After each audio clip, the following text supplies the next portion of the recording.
Stand by to launch FanStream Sports. 3, 2, 1. Let's start. Hello, sports fans. Welcome to FanStream Sports. Nothing but pure sports. This is the JP Show. JP, it is so good to hear you back on the air. Stand by. Now, here's JP.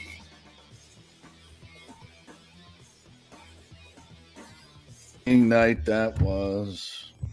Boy, we've had a couple of really disappointing nights the last couple of nights for the home teams, but for the Lightning, whew, that was a tough one.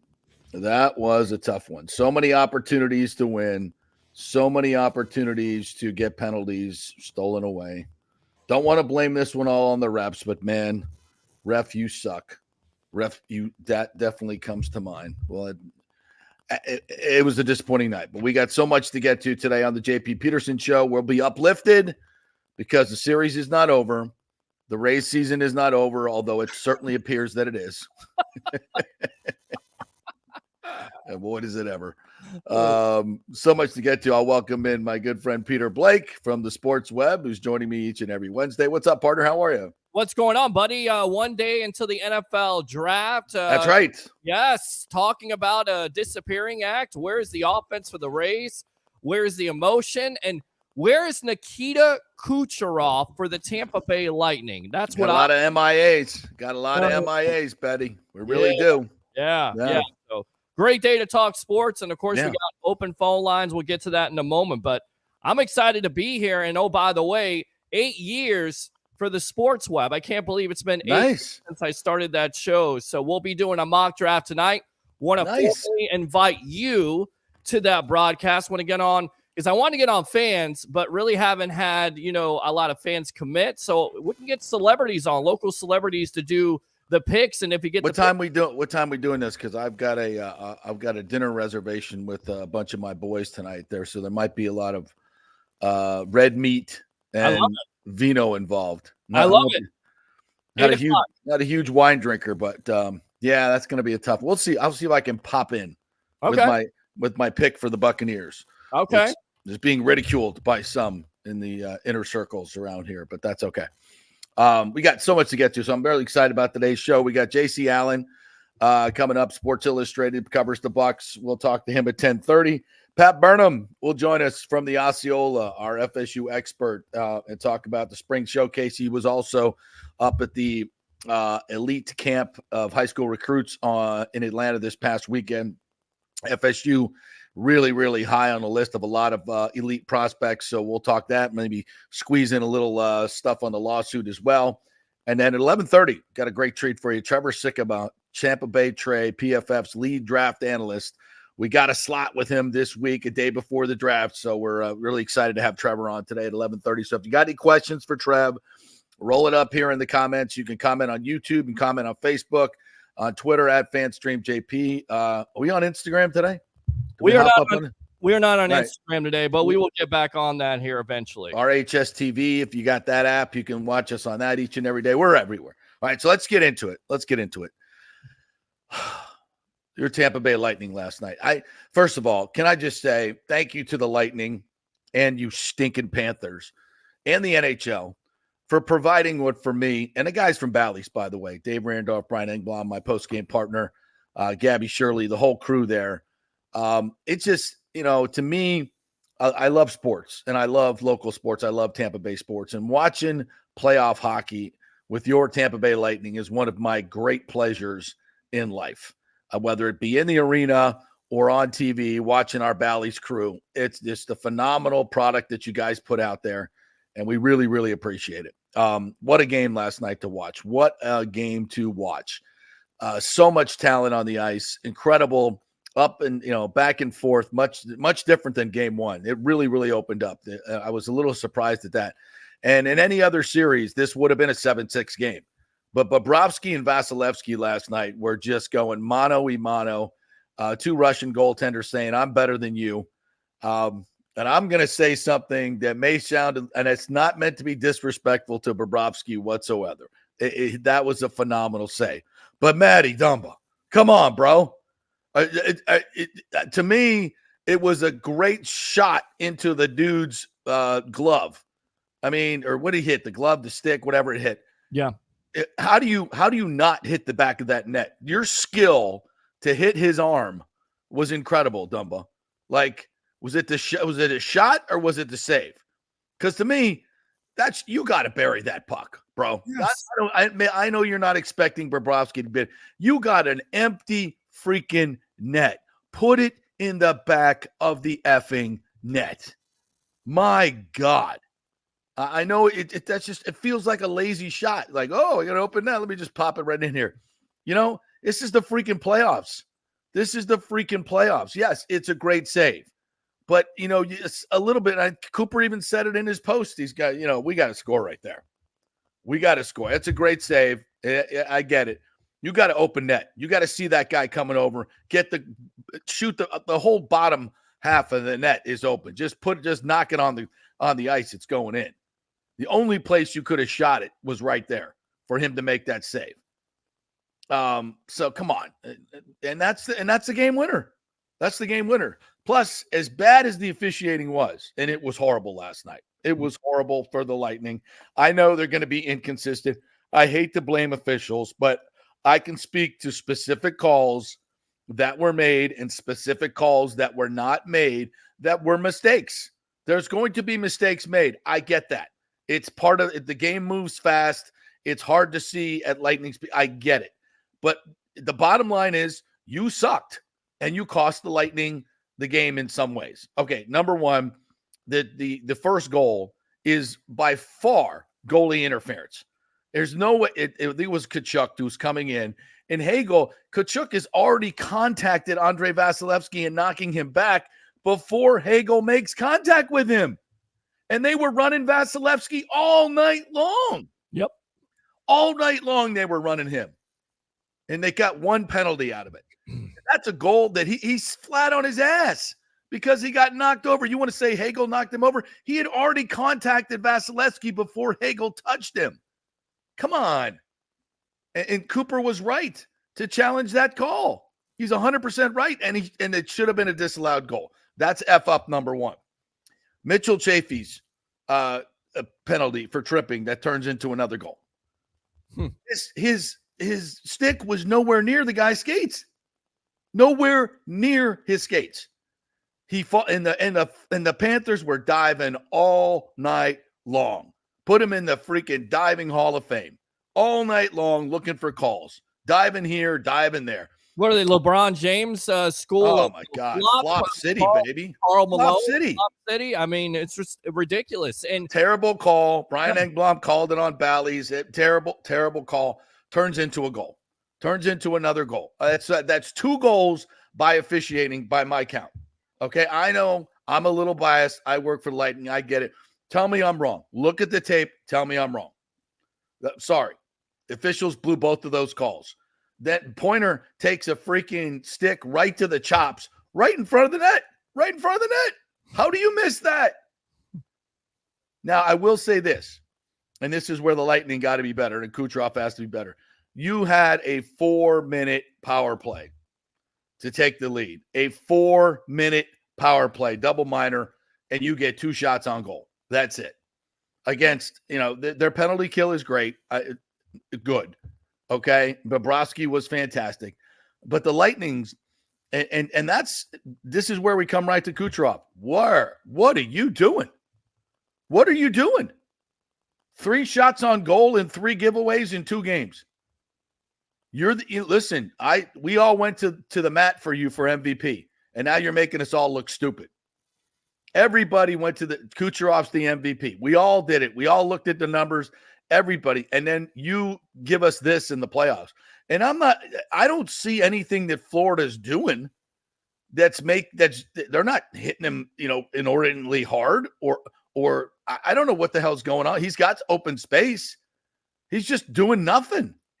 Doing nothing. I mean, shoot the puck instead of do trying something. The perfect pass, but that's been the disappointing thing, right? I mean, you have the momentum coming into the year. You feel like he's the MVP, that he's going to be the catalyst for this. I mean, you had Stamkos last night at his perfect spot with the power play goal, which God, he's so good. He is, and look, he nearly scored again with that first one hit the post, man. If that goes in, it completely changes the game. Yep. I'm not as bad as it. I think the officiating cost them last night. The mistakes that were made cost them dearly. There's no question about it. Have the Lightning played well enough to win one of these games? Yeah, I think they have. I thought their start was strong, even though once again the Panthers got a 2-0 lead. I thought the start was strong, but then a couple of misplays that the Panthers get a power play early on, it kind of changed the momentum. So I think the Lightning have played. I think they've played well enough to win one of these games, but they got Bucs to show for it. And this overtime thing, bro. I mean, 10 of your last 11 overtime playoff games you've lost, and the Panthers have won 11 in a row. I mean, talk about a trend. Wow. That's why when the game went to overtime, I was like, yep, not good. I mean, I knew those numbers before they even said them on TV. I'm like, I know what this means. And you know what? The Lightning came out flat. They came out flat in overtime. They didn't come out like they did in the first period. How do you come out flat in overtime? So the Panthers are a excellent hockey team. I think they have a great chance to win the Stanley Cup. I really do, especially if Bob's playing like this. But that being said, the Lightning should have won one of these games. They should have won one of these games. And now you sit, you're down 2-0. You come back. You can even things up, but now you got to win, 4 out of 5 games. That's a tough ask. They've been there before. They're a veteran team. They've been there before. We've seen this before. When can they turn it on? But it's a dangerous prospect because you get into danger when you feel like, okay, we can come out there flat, lose 2 games, and then come back home and win, both of those games, because it doesn't always happen that way. And you can't just turn it on and turn it off anytime you want to. Verhaeghe, former Lightning player, talking about it, revenge factor. Yeah. You can't find everybody, but man, if there's one move the Lightning could maybe take back and you go back into the time machine, maybe it's him, because he's not only killed the Lightning, but he's killed it in overtime. Like I think his 5th goal or something, 5th winning goal. Yeah, his third most overtime goals, game-winning overtime goals in NHL history. Amazing. Yeah, Scott Reynolds texted me this morning. It's like, how the hell do we let him go? Salary cap, man. Can you imagine if this was baseball and Jeffrey Vinik could sign all these guys? You imagine the team that we'd have right now? Jonathan Marchessault, Johnny Gord, Goudreau, Coleman, Verhaeghe. I mean, Ryan McDonough. Yeah. We'd never lose a cup. We'd have 7 cups if there wasn't a salary cap like back in the 80s. Yeah. Can you imagine the team we would have? Well, I mean, if you had Palat, you're looking for late game heroics. That's the thing you're calling on. I mean, you were kind of looking for that last night, and you didn't get it. So you're exactly right. I mean, why? This is why even what the Lightning have done in the past, 10 years, 7 years, 4 finals, 2 cups, 7 straight playoff appearances. I mean, this is an incredible dynastic type run in hockey that I don't think will be seen because of the salary cap and the draft and everything else. It's hard. It's really hard to identify talent and develop talent and keep it. You just can't. It's a salary cap, and that's good for the league overall. I mean, I think that's good for the league. You want every team. You don't want a team to just completely hog the best players in the game because they have endless amounts of money. Which with Vinik, as our the only owner that doesn't have a salary cap in this city is the cheapest mofo, right? How lucky do we get, right? If Vinik owned the Rays, holy hell. Can you only imagine what kind of payroll we would have if Vinik owned the Rays and he had a stadium downtown Tampa? Oh my God. I'm going to have a hangover for 3 days if that happened. If Vinik owned the Rays, me and you are going to party. And I don't party. If Vinik owned the Rays, if they would have 2 World Series championships. They'd have probably 2 World Series. We'd have a stadium right next to Amalie Arena in downtown Tampa that we'd been in for 4 years already. We'd have a payroll. I'm not saying it'd be $300 billion like the Dodgers. Wouldn't need to be. With Eric Neander, just give me 150 and we'll win a World Series. Right. But that's a discussion for a different day. The Lightning, You come home now Thursday and Saturday, obviously must wins for both of these home games. Get it back to 2-2 and then make it a 3-game series and see what happens. But look, these Panthers are really, really good. Bobrovsky's been fantastic. He's learned how to play in the playoffs. As I sit here right now, even as the biggest Lightning fan, a Lightning employee, trying to be objective, chances are slim, boys and girls. And that overtime last night, I said it on Twitter last night in the third period when it was tied 2-2. I said, team that wins this period is going to win the series. And then when they go into overtime, it's the same thing. Whoever wins this game is going to win the series. I think if the Lightning won last night, it was 1-1. The whole momentum would be switched. The sphincters get tight for the stinking Panthers. They come on the road. Bobrovsky's got, starts thinking, well, how did I give up that game-winning goal, if there was one? It's a totally different mindset. It's, the Lightning get their mojo back. And right now, Kucherov and who was it that just put this in here? Zach Mitchell, right? Kuch needs to be better in Tampa, no question about it. Yeah. James says because of the loss of players and salary cap and injured Panthers better. Doesn't matter. Bolts can't win. It just means they have to be flawless. Cannot score on 4-minute penalty. Kuch needs to be Kuch. Yeah, Kuch has got to be better. You just got you got to be better. Yeezy says that Dumba shot on Bob gave me nightmares last night. Yeah, we're gonna see, and we're gonna have to see it in every freaking promo for the next 30 years. As Yeezy says, Kuch has been very quiet and very sloppy. Feels like he is pressing. Mike Taylor, thank you very much. Best talk show, damn right. How can Kuch be pressing? As much experience as he has. A Flash Ludeman says, this may shock you, but the more shots you have, the better your chance of winning. I think that's the most surprising thing for me. Not only the slow starts, and I know they got off to a better start than game one, but you have to shoot the puck. Are you trying? And I understand this. This is the gift and the curse with the Lightning. They're so skilled. You want to make that extra pass, but sometimes you just have to put the puck on net because you never know what's going to happen. Case in point, look at what happened last night with the Panthers and, just rebound on that. If you shoot more, you have those opportunities to clean up the trash in the crease there. Yeah, and just the no shots early on in the game. And part of it, listen, I have there been a lot of opportunities where I said, shoot the puck. No, I haven't. I think the Panthers have done a phenomenal job of bottling up the Lightning and not giving them opportunities. It's like every time a Lightning player gets the puck, they're not in position to shoot. And that's good defense. That's good scouting. That's good defense. You heard Brian Engblom say it last night. The Panthers know everything the Lightning are doing, and they're anticipating, and they're taking guys out of their game. So I think right now, John Cooper's searching a little bit too, and they've got to reinvent themselves here quickly and understand that the Panthers know, how you're exiting the zone, what your cycling looks like, what you're trying to do offensively.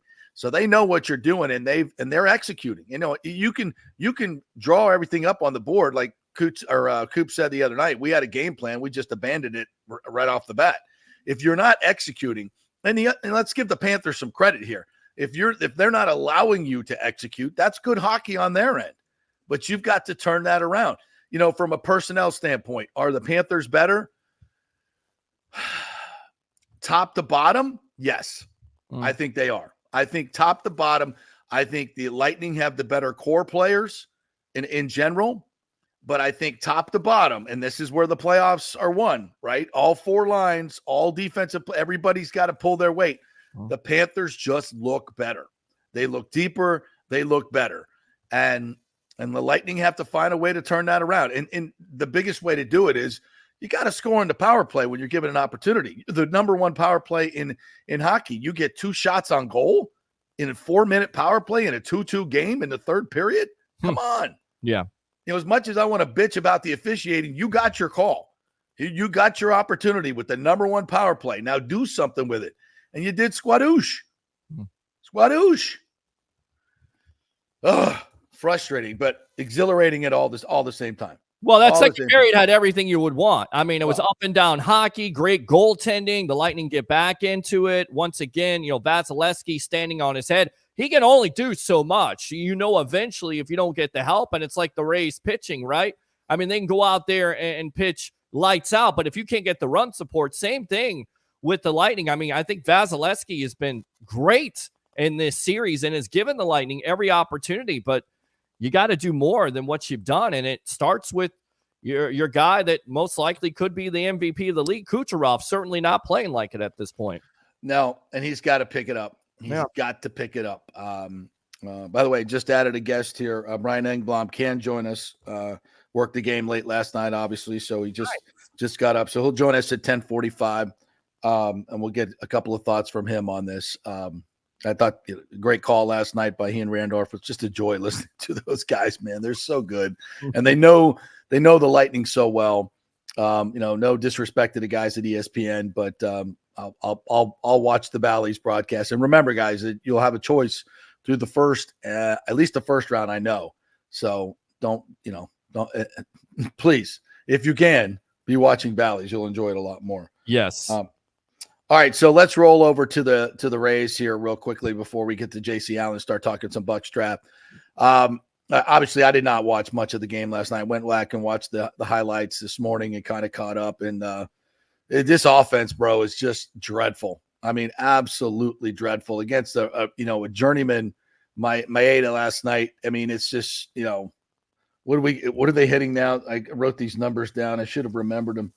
They're 5 for 42 with runners in scoring position the last 6 games. They've scored 14 runs in 6 games, bro. Awful. 14 runs in 6 Awful. games. Randy Arozarena, Yandy Diaz, will you please stand up? Are you guys men on the milk carton at this point? I mean, you got to get more out of it. I get it. It's a start. It's a long season, but you got to start somewhere. What, you're 4.5 games right now from the Yankees in Baltimore. And you've played 7 games against the woeful Angels. You've played Detroit now. I mean, you haven't even faced Murderers Row yet. Right. And you're at 12 and 13. I mean, this team is bad. The bullpen is the worst in baseball. They've allowed 25 home runs total. The pitching staff has at Tropicana Field, 17 by the bullpen. I mean, the pitching is bad. The offense is bad. You got a good manager. Your stadium sucks. Like, your owner's terrible. I mean, what, like, all right, that's your Rays segment for the day. Moving on. Yeah, there you go. I mean, that's what you get for trying to swallow $90 million. I mean, could you imagine if, I don't know, and we keep on going back to it and it becomes a broken record. It becomes a bad song in your head. But it's just like over and over again. Can you imagine if the financial commitment was there for this team? Can you imagine if you go out there and get a big bopper in this lineup? I get it. You're depending on Arozarena and Yandy Diaz, but you could add to it. Could you imagine if you get yourself another bullpen arm or another starting pitcher, which, by the way, Fairbanks on the IL, another pitching injury, nerve damage, or I mean, and I don't know if it's a mental thing, a physical thing. I know there's a lot of Rays fans that are just getting mentally tired of watching this team. I mean, how can you watch it? You said highlights. Where's the highlights at? There is no highlights. I mean, Aesop Paredes. That's about it. Everybody else, what? I mean, well, if you're an insomniac, yeah, it's great. Turn on the Rays game. That'll put you to sleep right away. There you go. Yeah, Paredes comes up with a huge 2-run homer last night to give him a lead, and then Poche gives it right back because your closer is also MIA now with Fairbanks, who has nerve damage or something going on in his hand. They can't, he's got pins and needles in his pitching arm, which he had last year. So, you think, hey, go out and get some insurance for your closer. No. Trevor Bauer, anybody? I mean, anyone of anything, but you're going to have to pay some money for him, or maybe you don't want to bring him there because of the PR nightmare. But at this point, what was he convicted of? Is he guilty of anything? He's out there. Come on, Rays. Can you go out there and get him? You're going to have to pay a little bit of money. No, you can't swallow $90 million. It'd be tough to swallow $90 million. I mean, the Dodgers swallowed half a million, almost nearly $1 billion of salary because they want to win a World Series. Listen, Stu is busy. He's busy. Right. Bilking Pinellas County and the city of St. Pete out of $2.4 billion. It's not easy work, bro. Right. You got to go out and create all these fake polls that act like you actually have some support for this thing. You see that? He went out, paid for a poll to be done to say that most people of Pinellas support this Rays stadium. Are you right? I Who's believing that, bro? Yeah. Like these other polls. I mean, I don't know if you saw this, but your president was in Tampa yesterday, and Jane Castor, who we love, fall off the plane by chance. Known the mayor for a long time. She put out a tweet about it with the plane on the runway. So did Kathy Castor.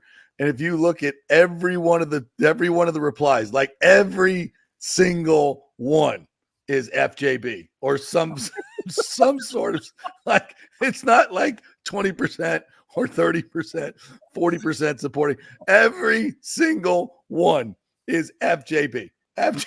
Not every, like some form of that. Like, get him. Like, it's unbelievable. You see any place and like 7 people show up. You know, it's ridiculous. But anyway, did you see where the story was that welcome to Tampa? Bye-bye. His grandfather got lost there, got ate by cannibals. His uncle got ate.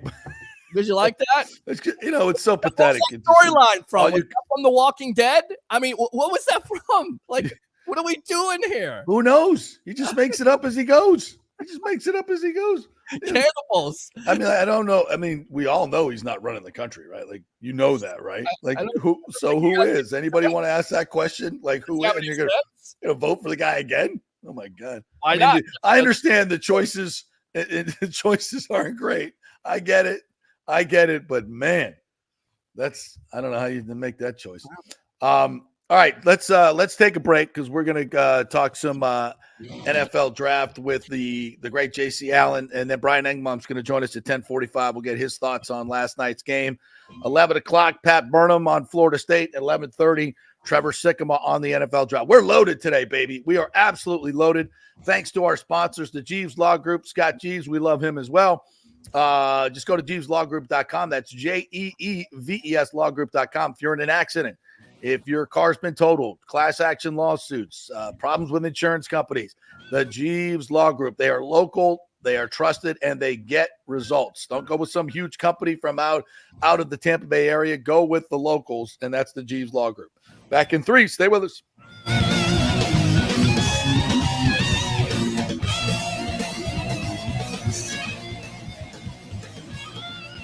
JP here for my friends at your local Synovus Bank, and I do mean friends, and I do mean local. One of the local managers in Tampa is John Acosta, big fan of the show, and I've known him for over 40 years. He's been in local banking since 1983. You talk about developing relationships. You don't stick around for that long unless you're doing things the right way and have a great reputation, and that's the focus company-wide at Synovus. Big enough to handle any complex international transaction, but small enough to answer the phone when you have an urgent question about your business or personal account. And for personal accounts, they have a very easy app that works great. You can do everything online. And for large or small businesses, you will get that personal touch and services to help build your business, taking your dreams and aspirations from the whiteboard to reality. We can make that happen. Let us show you how. For a get-acquainted meeting to open a business or personal account, just call John or go to Synovus.com to find out where your local branch is. Everyone knows Italiano Insurance is your go-to for home insurance, but they also have an amazing team that focuses on business insurance. Yes, your business is most likely your biggest asset, so make sure you have the right coverage at the most competitive price. And if you started a side hustle recently, don't forget you need business insurance, because if you get sued in this over-litigious society we live in, you could lose all your personal wealth. So get that business insurance. And for the best customer service, always choose Italiano. My representative, Charity, is amazing. I called her late on a Friday because my insurance was going to lapse. She stayed late until the job was done. You just don't find that anymore. Give them a call, 813-877-7799. That's 813-877-7799. Italiano Insurance. JP here for the Geddes Gordon Real Estate Group and our good friend Jane Geddes. Folks, simply put, there is nobody like Jane. Jane is a former LPGA 2-time major championship winner. She was also vice president of talent relations at WWE. She also has a law degree from Stetson. So if Jane can drain a 10-footer to win the U.S. Open and stare down Hulk Hogan in the boardroom, you want Jane on your real estate team to not only negotiate the best deal, but find you the perfect home or investment property. And when you work with the Geddes Gordon Group, you become part of the real estate family and get concierge services that include expertly staging, marketing, and preparing your home for sale. Advice on golf properties. Hey, you might even get some golf tips. Many of their clients become friends long after the sale or purchase is completed. It's all part of the deal. So if you're looking for that perfect home or investment property or try to get top dollar for your home, go with Jane Geddes and the Geddes Gordon Group, because there's nobody like Jane. Call 813-485-6808 or go to geddesgordon.kw.com. That's GEDDES Gordon.kw.com or call 813-485-6808. With over 34 years of producing small and large events, Extravaganza Productions is truly a Tampa treasure when it comes to creating some of the very best events in Tampa and all across the United States. I've worked with them at the Florida Sports Hall of Fame inductions, the Warrior Games, which was an Olympic-sized event spread across all of Tampa Bay. They are the very best, from small meetings to exceptionally large corporate conferences to galas, fundraisers, sporting events, grand openings, whatever you want. Team EPI has an extremely talented staff of designers and show producers that develop extraordinary events fueled by the visions of their clients. You can reach them at their Tampa headquarters at 813-621-4700 or go to extravaganzaproductions.com. Let's go. Right now, back to the show on FanStream Sports. To the JP Peterson Show, presented by the great folks at Hydrate Heroes. I got to get you some of this stuff, Peter. We'll do it right here on the air. You pour it into the cup like that. All right. That's a nice little powder. This would be the watermelon elderberry. Whoa. Oh, yeah. Oh, that yeah. Sounds good. That sounds really good. Secure the top like this in my beautiful little lime green shaker bottle here. Okay. Meanwhile, I'm about to get 8 times the benefits of hydration drinks with no sugar, no caffeine, none of those bad stimulants that are going to make your heart explode. You get vitamin D, you get elderberry, you get potassium, magnesium, all those great electrolytes. Amla fruit is in there as well. So helps your immune system, helps your at the cellular level, gives me great energy. That's just for me. We're not making those claims in the FDA. But yeah, it keeps and just being hydrated makes your skin feel better. Wow. Like, see the rosy glow I have here? I see that. I see that. You got some sun in your face there. You're healthy. You're taking pictures all over Facebook, social media, doing that. Yeah, you got to be out there, bro. With the I need to be. You got the Hydrate Heroes. You're hydrated. And, of course, this segment also brought to you by Bay Area Modern Medical. That's right. Bay Area Modern Medical Center, who also, which you went to see Dr. Lugo as well, right? I did. I got a consultation about 2 hours. Again, the oil light kind of came on and got checked out. got some meds, and I'm good to go. I'm ready to go. Like my 96 Mustang GT, ready to go another 100,000 miles. Yes. All right. Is JC Allen ready to go? He is. He's ready to go. We're ready to go. We're ready to talk Bucs draft here. What's up, partner? How are you? Let's go, guys. How we doing? Well, last time we talked to you, you were getting ready to put out all your position by position draft information, and as vis-a-vis as it applies to the Buccaneers. And I will say this: I'm still zeroed in on Jackson Powers Johnson. I think that's the number one target for the Buccaneers, or Graham Barton from Duke. I don't see an edge rusher being there when they pick, but if Jared Verse is there, go get him. Where are you at right now, the day before the draft? Yeah, I mean, I'm still at the same place. I really don't know where Jason and his team is going to go. I think looking lots at of options. Yeah, if the options keep getting narrower and narrower. There's a lot of Johnny Newton, the tackle from Illinois, hype right now. If he's there, I think he'd be a phenomenal pick. You shouldn't be there.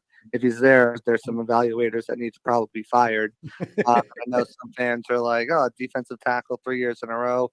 He's a maker. He's a game changer, and you can get him on the field in certain ways with Cansey, with Vita Vea, and really just disrupt things up front. And you kind of look at what the Eagles did, right, with their front seven, with the edge rushers, the defensive tackles being able to constantly rotate fresh legs throughout the game and just wreak havoc on offensive lines, wearing them down. He'd be a really good selection, I think. But I really affect the quarterback. Exactly, and that's what you need to do. Bowles was not happy with the pressure from the front four when he was sending four, so that would be a good addition to the roster. But I'm still in the stance where I think you can get good centers and guards in round 2 and round 3. Don't necessarily think you need to go the first round for them. Yeah, I think Jackson Powers Johnson would be an immediate upgrade. But then you're still looking at a large hole at left guard. Nothing tells me that Hainsey can play left guard. He hasn't played left guard. He's really Opeta can play left guard. Opeta can, and the other guy they got from Giants. Again, limited. I mean, Opeta's got limited experience there, and Bredesen didn't necessarily grade out well when he played guard as well. So, yeah, you have 2 viable options, and you don't need all pro or pro bowlers all across the line. But I think you can upgrade. I think it'd be more prudent to upgrade guard before center and worry about center next year. But I'm still of the ilk where if I'm Jason, I'm working the phones and I'm moving back in the second round. I think I can move down into the mid 30s, maybe even high 40s, pick up some extra draft capital, an extra third, fill the gap in the 5th round that we don't have. Grab a guy like Zach Frazier if you want to center that bad from West Virginia. Really high on him. I think he'd be a tremendous fit. And you can even, if you're doing that and picking up an extra 3rd round pick, you can even double dip in the 3rd and grab a guy like Christian Mahogany or my favorite Mason McCormick or Cooper Beebe or Dominic Puny and fill both of those needs. So if I'm Jason, I'm working the phones unless an elite player falls to me. I think, Jackson Powers Johnson by default, if he's there, you can't move. He would be a tremendous pick. Yeah. So would one of those wide receivers. Do you think any of these edge guys are going to drop? Like I see in some mock drafts where Leitu is there from UCLA, and Jared Verse even falls to 26. And I think, if Verse and JPJ are on the board, I'm with you. I'll take my center in the second round because there's not going to be any decent edge rushers around. And I think center and edge rush are the 2 spots where you could vastly improve this team the quickest. Any of your mocks, are you seeing these 2 elite guys fall to 26?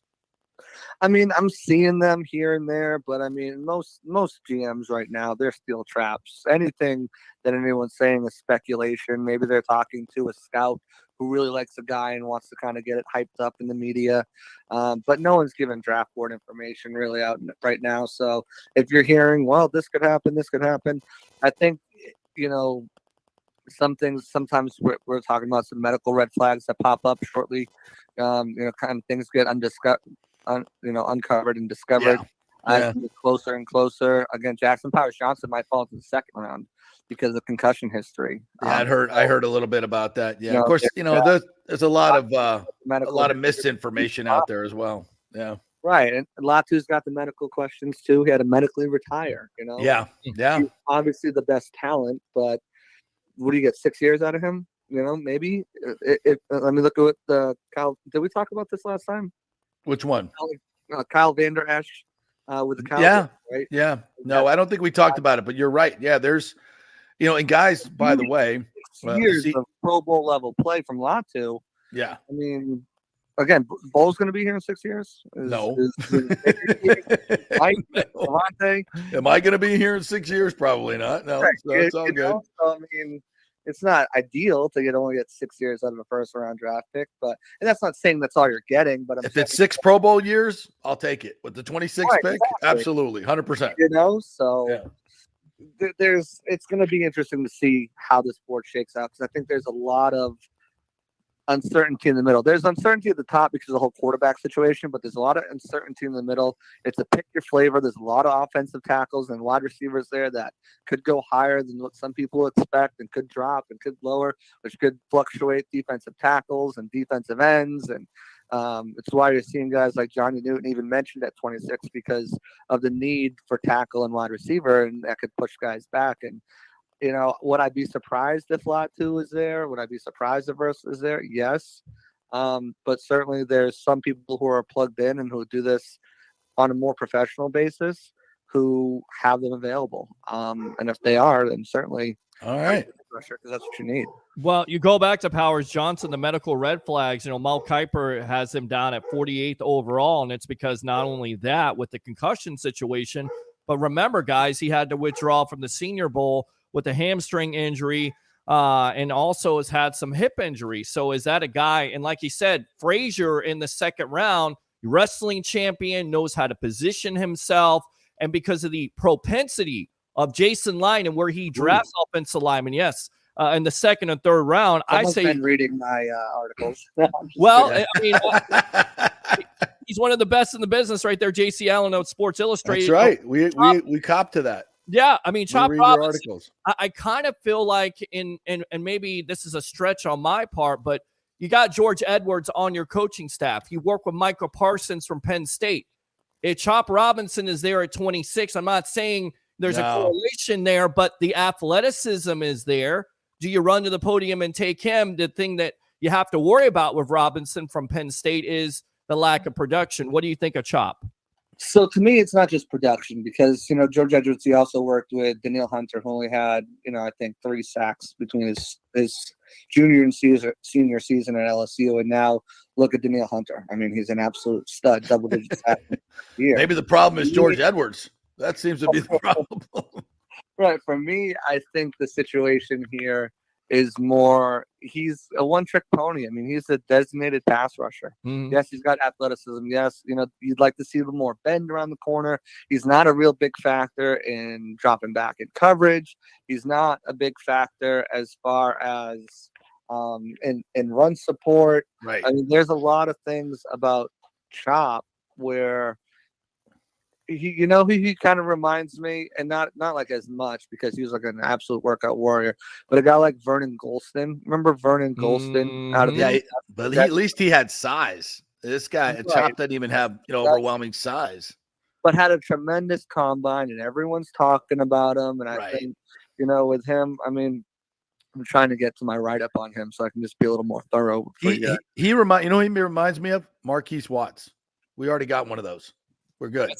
That's true. Right. So what I wrote about Chop: elite first step, quickness to burst up the arc, natural pass rush ability, active hands, bend to get around the corner, enough athleticism to drop into coverage, though he hasn't been asked to.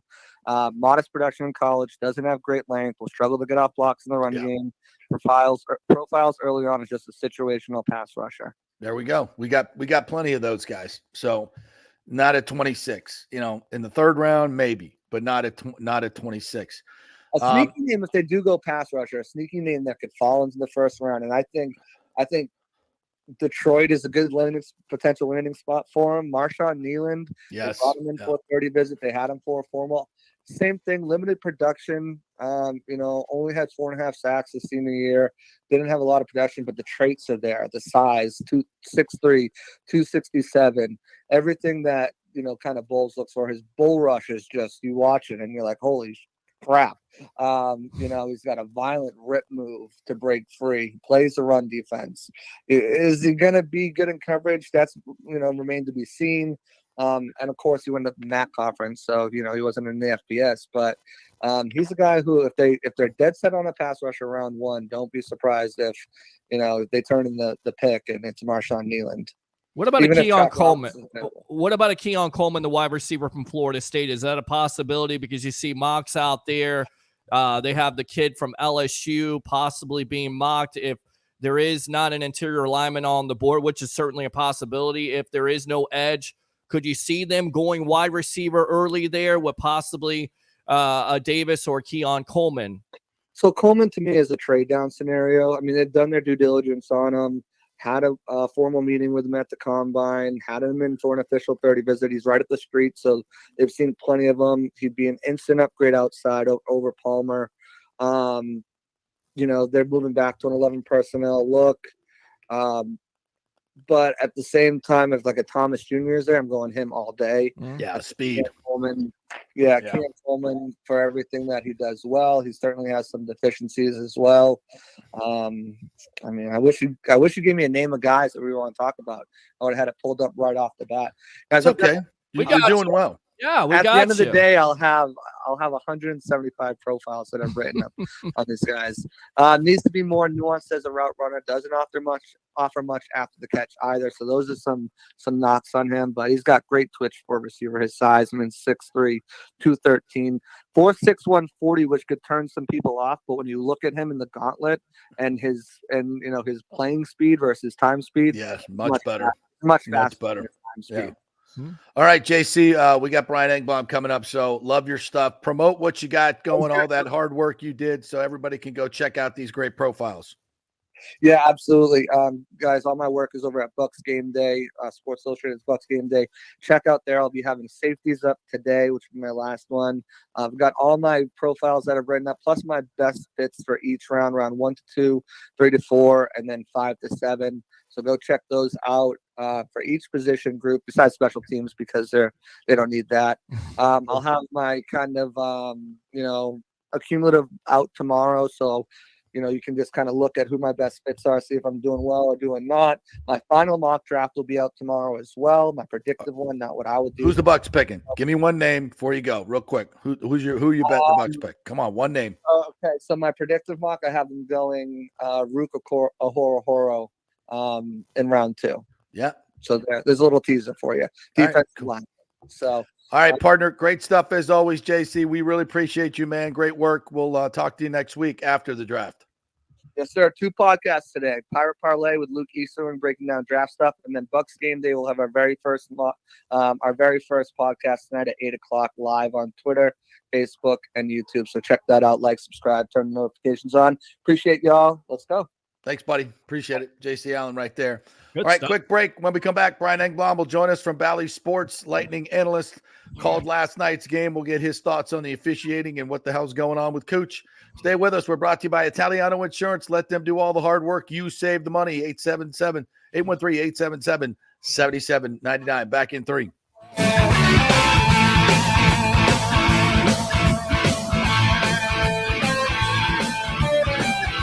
JP here for the Jeeves Law Group and my man Scott Jeeves, who lives right here and has long been a highly respected member of our community. He's a proud sponsor of the Tampa Riverwalk. Jeeves Law Group is also a proud sponsor of our Grand Central District in St. Pete and has neighborhood events throughout the year. He has an office on Central Avenue in St. Pete and one on South Howard in Tampa. You can't get more local than that. So when you need an attorney, you're going to hire some huge firm that advertises all over the state or the one that supports your favorite sports show. It's the Jeeves Law Group. We're local, we're trusted, and we get results. For personal injury and personal attention, call us for a free case evaluation. That's 8889-JEEVES. That's 8889-JEEVES. All right, this is for all you guys who don't want to go to the gym and do 5,000 crunches. At Bay Area Modern Medical Center, you can get on the new True Body machine where you can reduce fat and tone up your muscle. It's like doing 54,000 crunches in just 15 minutes. Define your body as you see fit. True Body offers personalized muscle stimulation that delivers the equivalent of those 54,000 crunches in just 15 minutes. Just get in touch with them at Bay Area Modern Medical Center, BAMMC.com. Chris Lugo and the team over there will set you up on True Body and get amazing results. Non-invasive with comfortable and little to no pain and zero downtime. You can isolate and target those areas that you want to improve and treat multiple areas simultaneously. It's an amazing machine, so check it out at Bay Area Modern Medical Center, BAMMC.com. It's Diamond Days at the Gold and Diamond Source because April's birthstone is diamonds. As they take center stage, get up to 20% off all diamond jewelry. And our first-time buyers program will help you get educated about the 4 C's and all the different shapes and styles. And remember, you only want natural diamonds, folks. It takes billions of years to form a natural diamond. You don't want something that was made in a factory just a couple of weeks ago. And remember, your Gold and Diamond Source diamond never loses its value. You can always trade up at the Gold and Diamond Source for a bigger, better one.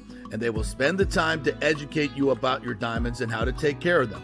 And of course, consider the Gold and Diamond Source to maintain and insure your jewelry. They can professionally clean it, check the settings, and make any necessary repairs to keep your jewelry in top condition. It's the 40th anniversary of the Gold and Diamond Source, 3800 Overton Road, always online at thegoldendiamondsource.com. Let's go. right now. Back to the show on FanStream Sports. All right, welcome back to the JP Peterson Show, brought to you by the great folks at the Gold and Diamond Source. It is a great time to always get that engagement ring at the Gold and Diamond Source. Have the best selection. They're local, obviously, so you can trust them that what you're buying is exactly what they say you're buying. Can't get that at all jewelry stores, folks. They've been doing this for 40 years. They're having their 40th anniversary sale in April here, so head on over, 20% off all the diamonds there of the already low prices. It's the Gold and Diamond Source. All right. Do we have Brian aboard, or we haven't? We have not got a hold of him yet, so he's Okay. a very busy man. It seems like He is, yes. we'll try to get him on. We haven't had him on before, so you may not know that that's you calling. So give him a shout back and see if we can pop and get him going. Okay.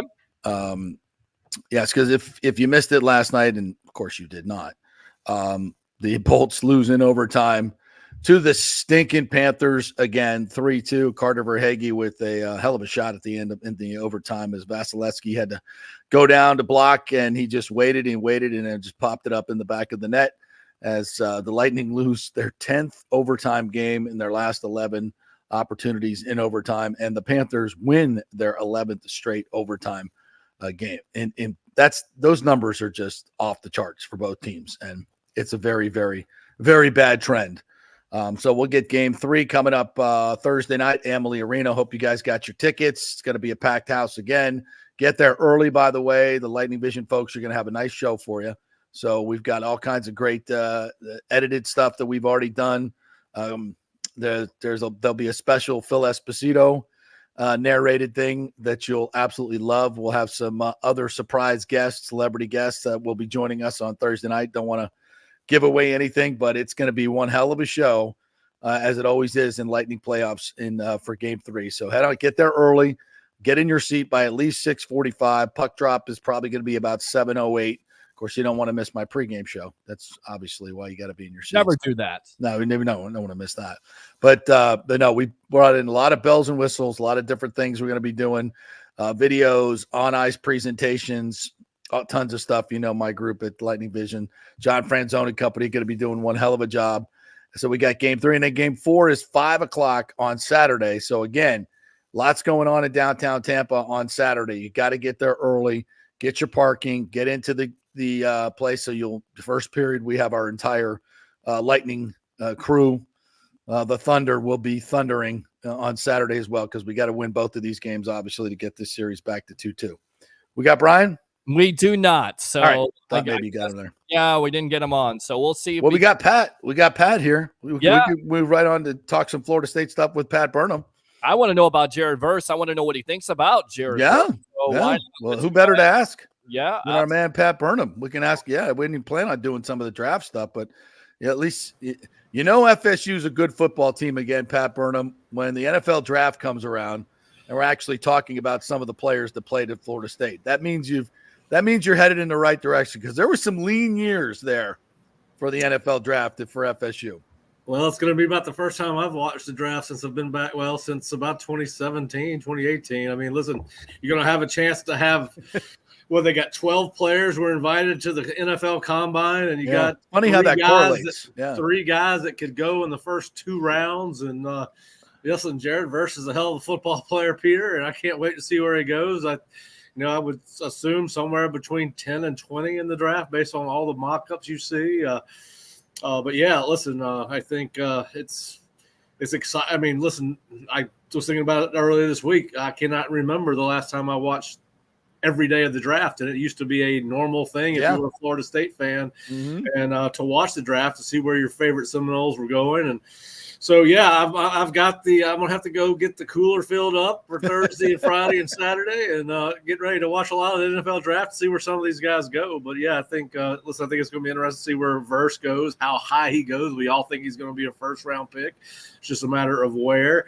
And then I think the other 2 guys are going to be fun to watch on the front end are going to be Braden Fisk and Keon Coleman. There's talk about both of them going towards the very top of the second round, and potentially, I know there was some talk a couple weeks ago about even Braden maybe sneaking into the back end of the first round. I'd love to see that. That kid, he was the motor of FSU's defense this past year and the hardest worker on that football team. Yeah. At least on during practice. And so it's going to be a fascinating Thursday, Friday, and Saturday for sure. And listen, I keep on going back and forth on Jordan Travis. There's a lot of mock drafts that have him getting drafted late, and just out of the type of player he was in college, the honor of being drafted, I would like to see Jordan get drafted just so he could say he was an NFL draft pick. But because of the injury, and because of his size, I think he'll go later, in which every mock draft has him going later. But I'd almost like Jordan to be able to select his own team and a system that fits his style of play than being putting a square peg into a round hole type of thing. Yeah, what makes Verse so clean in your opinion? I want to talk about that because 18 sacks the last 2 years here, Pat, and I feel like he is the cleanest prospect here. You have Latu from UCLA, injury concerns there, Chop Robinson, limited production. What makes Verse, in your opinion, such a clean prospect coming out of Florida State? You saw a lot of them last year. Well, listen, he's a dominant player. I saw a video clip yesterday. I think it was he had he was credited with 18 pressures, which is quarterback sacks, pressures, hits by PFF, 18 in 2 games. I believe that was the last 2 games of the year. Wow. Not including North Alabama, but he's strong. He loves to compete. Listen, he's not quite the athlete Jermaine Johnson was as far as bendability. He's a little bit stiffer than Jermaine was, but Jermaine's a rare athlete, and Jared's right up there with him, but a little bit different player physically. But listen, he's big, he's strong, he likes to compete. He gets after people, and he's highly motivated. And I think that I think the sky's the limit for him in the NFL, and I can't wait to see where he goes on Thursday night. Yeah, there have been some mock drafts that have him falling down the board, not necessarily because of his abilities or lack thereof, but just because of all the quarterbacks that are being jammed, up into the first 20 picks. You may have had 6 go, which I think is ridiculous. Some of those guys have no business being first-round picks, but, you got to have quarterbacks. I get it. I understand it. But with those guys, and then also a run on offensive tackles and wide receivers. And so I think there is a chance that he falls down near the Bucs. And I know, right? At 26. Go.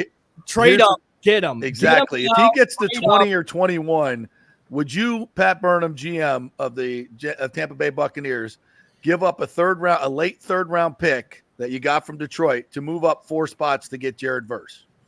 Yeah, I mean, if he fits what the Bucs want to do on defense, which everybody wants some pressure to the passer, right? Right. That's what the NFL is. It's more of a passing league. So sure, and obviously, he's going to put some. You got a lot of Florida State fans down there, so you might get a couple extra season tickets sold out of that, bringing a guy like Verse in. So there's a lot of positives with bringing in a kid that's played college football in the state of Florida. But yeah, certainly, the Bucs are good on defense from what I recall from last year. You guys would know more than that, but you add him into a already strong defense, and obviously he's going to be able to come back with the guys they have inside and the guys you have at linebacker with the Bucs. I think obviously he's a guy that could come in and make an impact right away. And here's a sleeper pick I got to ask you about, because I think there's a fit for him, and that's Trey Benson. I love everything I saw from him and his speed at the combine. I think he's a hell of a player. He kind of fits exactly what Rachaad White does in some ways as well. But I don't know if he's going to. Where do you think he's going? 3rd round, 4th round? Where do you think? I could see him as a late 2nd, early 3rd, just because running backs. We've heard it all the time. Their shelf life's not long. Why are you going to invest a lot of money in them unless they're just the rarest of the rare? Right. Can you find other guys like Trey in the draft? Probably. His production rate was unbelievable at Florida State. Obviously, he had an unbelievable combine. I had no idea he had a 4.33, 4.39. I had no idea he had that in him. I knew the kid was fast. Listen, he's got great balance. He's hard to bring down. I can still remember early in the season sitting in the press box and either hitting Bob or Kurt on the shoulder and saying that's the first time I've ever seen that guy tackled by one man. Yeah. I mean, he's that kind of runner. No. He runs hard. He's got great balance. He can catch the ball in the backfield. He's a physical kid. He's willing to block. Listen, he's a nice kid. I ran into him in the Pushes one night. He was eating chicken wings and said, Trey, you're getting kind of close to the season. Let's lay off those chicken wings until the off season. I already like them. I already like them already. Let me eat those for you, buddy. Let me eat those. You had ulterior motives. That's right, buddy. The guy eats chicken wings and still runs at 225 pounds. Yeah. Eat as many chicken wings as you want to. Why, Pat, is there not more love for Keon Coleman? Did they not watch the tape last year? I get it. We're so infatuated with speed. He ran a 4.6, but you turn on the tape. He's got the separation. He makes great catches. He's electric at that level. Why isn't there more love for Coleman? Well, listen, there are too many of us football experts out there. That's part of the damn problem. Everybody's got an opinion, and it just happens to be which one we heard. But yeah, I've heard about how somebody he struggles to get off press man coverage. I didn't see that. I've never seen that. Listen, he makes plays. He competes for the ball. He can listen. This is again. We're talking about the 40 is really a non-football drill. Yeah. The 40 does not really. I mean, he ran a 4.63, and then they cut him through the gauntlet drill where you run across, and he had the fastest time. That's a damn football drill. So, I don't know as much about the X's and O's of the modern game as I did the game I played in, but I know what a football player looks like. I still know that. Yeah. And Keon Coleman is one of the best receivers in this draft. He was a game changer for Florida State this season. If they do not have Keon Coleman, and there's a couple other guys you could tag like this, but if they didn't have Keon Coleman on offense, Florida State is not as near successful as they. I mean, he saved their asses a couple times during the season. Yeah. So, I think Keon. I'm shocked that he's not going to be. I thought there might be talk of somebody taking him late in the first round. And now there are people talking. I saw a mock draft today where he's the 5th pick in the 2nd round. I think that's about as high as I've seen him. And listen, that's fine. Yeah. Listen, now you're splitting hairs now, right? I mean, exactly. There's not a whole lot of difference between pick number 32 and pick number 40. It's kind of like on the rankings. There's very little difference between the 12th ranked team and the 18th ranked team.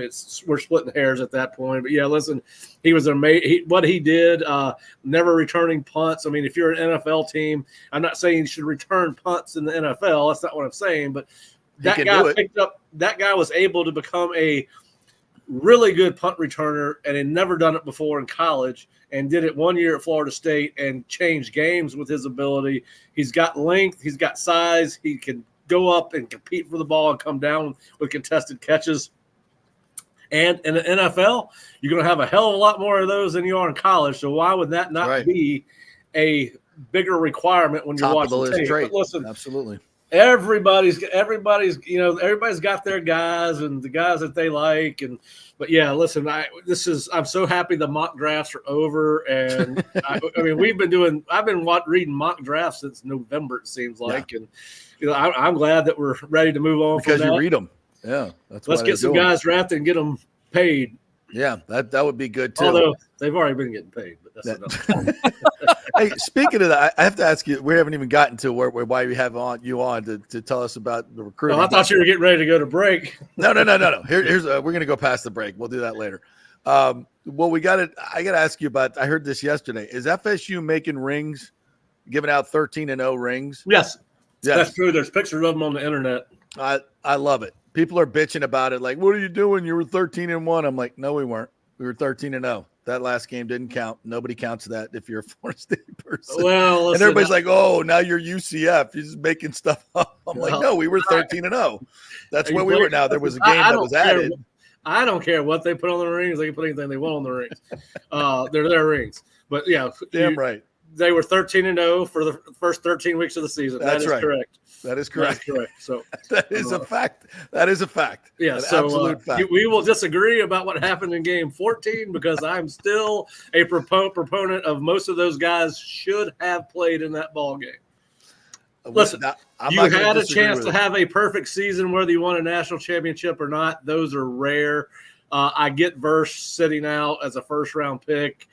I would even say you could say Coleman had a legitimate reason, maybe Benson. But listen, and the game would have been different without those three guys. But I'm old school. I would have played for my teammates and had a chance to come back 40 years from now, 30 years from now, and talk about, hey, we went 14-0. And then you got a legitimate shot and say, hey, we should have been national champions. So that's all I'm going to say about that. But listen, I said that during the whole process. I said, if we're going to play the damn game, go pay the guys some more money. Go pay Keon. Go pay Jared. Go pay them all. You're getting $9 million from the Orange Bowl. Take some of that money and pay the players with it.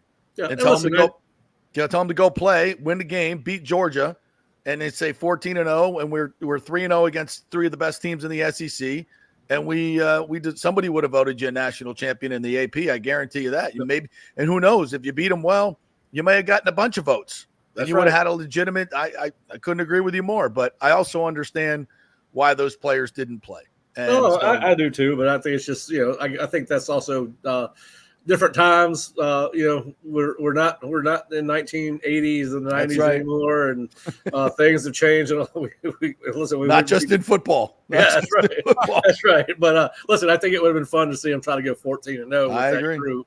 But that's my only disappointment. Yeah, I understand it, and listen, this game changes on a daily basis. All this NIL transfer portal stuff, it's nuts. I've got the transfer portal tracker on 24 hours a day, and there's so many kids jumping in the portal now. I don't know who to research and who not to research, but it's fascinating times in college football. Listen, and here's a great thing: the 12-team playoffs should eliminate a lot of this sitting out of the top players on the top teams.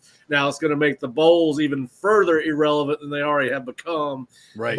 Which is why I wish they would go to 16.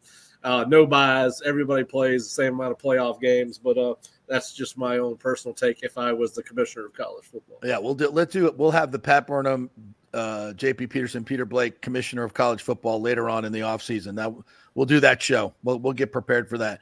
All right. So tell me a little bit about. I know you weren't there for the showcase because you were doing recruiting stuff, but I'm sure you've done your due diligence. What did you learn from the spring showcase for Florida State? Well, I'll say what I learned from the 12 or 14 days I was at practice. Yeah, this is going to be a good. It's going to be a good football team. Are they going to be as good as last year's football team? Well, maybe, but it'd be a totally different style without Jordan Travis and without Jared Verse and Braden Fisk and Keon Coleman and Johnny Wilson. I can keep on going down the list. They lost a lot of really, really good football players. Now, the thing that helps these days and the reloading process is that you got the portal now, and they've brought in some really good portal kids. Listen, I like DJU. The longer he went along, the more impressive he is. He's an easy kid to like from a personality standpoint. He makes some unbelievable throws at times. I would like to see what Mike and Tony can do with his completion percentage. I think he's got to be more accurate than he has been in his first 3 years as a starter, where he's a 58% passer over his first 3 years. I mean, that's low in today's college football game. Yeah. His strength is forcing the ball downfield or pushing the ball downfield. I don't want to say forcing. That's a negative term, but he likes to push the ball downfield. Now, I'd love to have seen him with Johnny Wilson and Keon Coleman. They don't have receivers that size on Florida State's roster this year. But listen, he is a guy that has some elite arm talent and makes some really tight window throws at times. Now, listen, it's going to be different because now you've almost given, this would have been true if it had been almost any quarterback in America that transferred in here or Brock Glenn started. You've almost given a defender back to the defenses in the ACC with Jordan Travis gone, right? With Jordan Travis, you had to account for him on every play, whether it was a run play or a pass play. Somebody had to account for where he was on the football field. it's going to be a little bit easier from at least adjustment wise and what you got to pay attention to. But DJU is certainly a guy that is willing to run the ball. He's, he was kind of apprehensive early in his career to run the ball. He's not anymore. He's a big, impressive kid, has you see some good leadership ability out of him. He has come in and he throws a touchdown in a practice, and there's video of it where Brock Glenn might be the most excited guy on the practice field after G. So obviously he's come in and acclimated well with his teammates. So I'm looking forward to.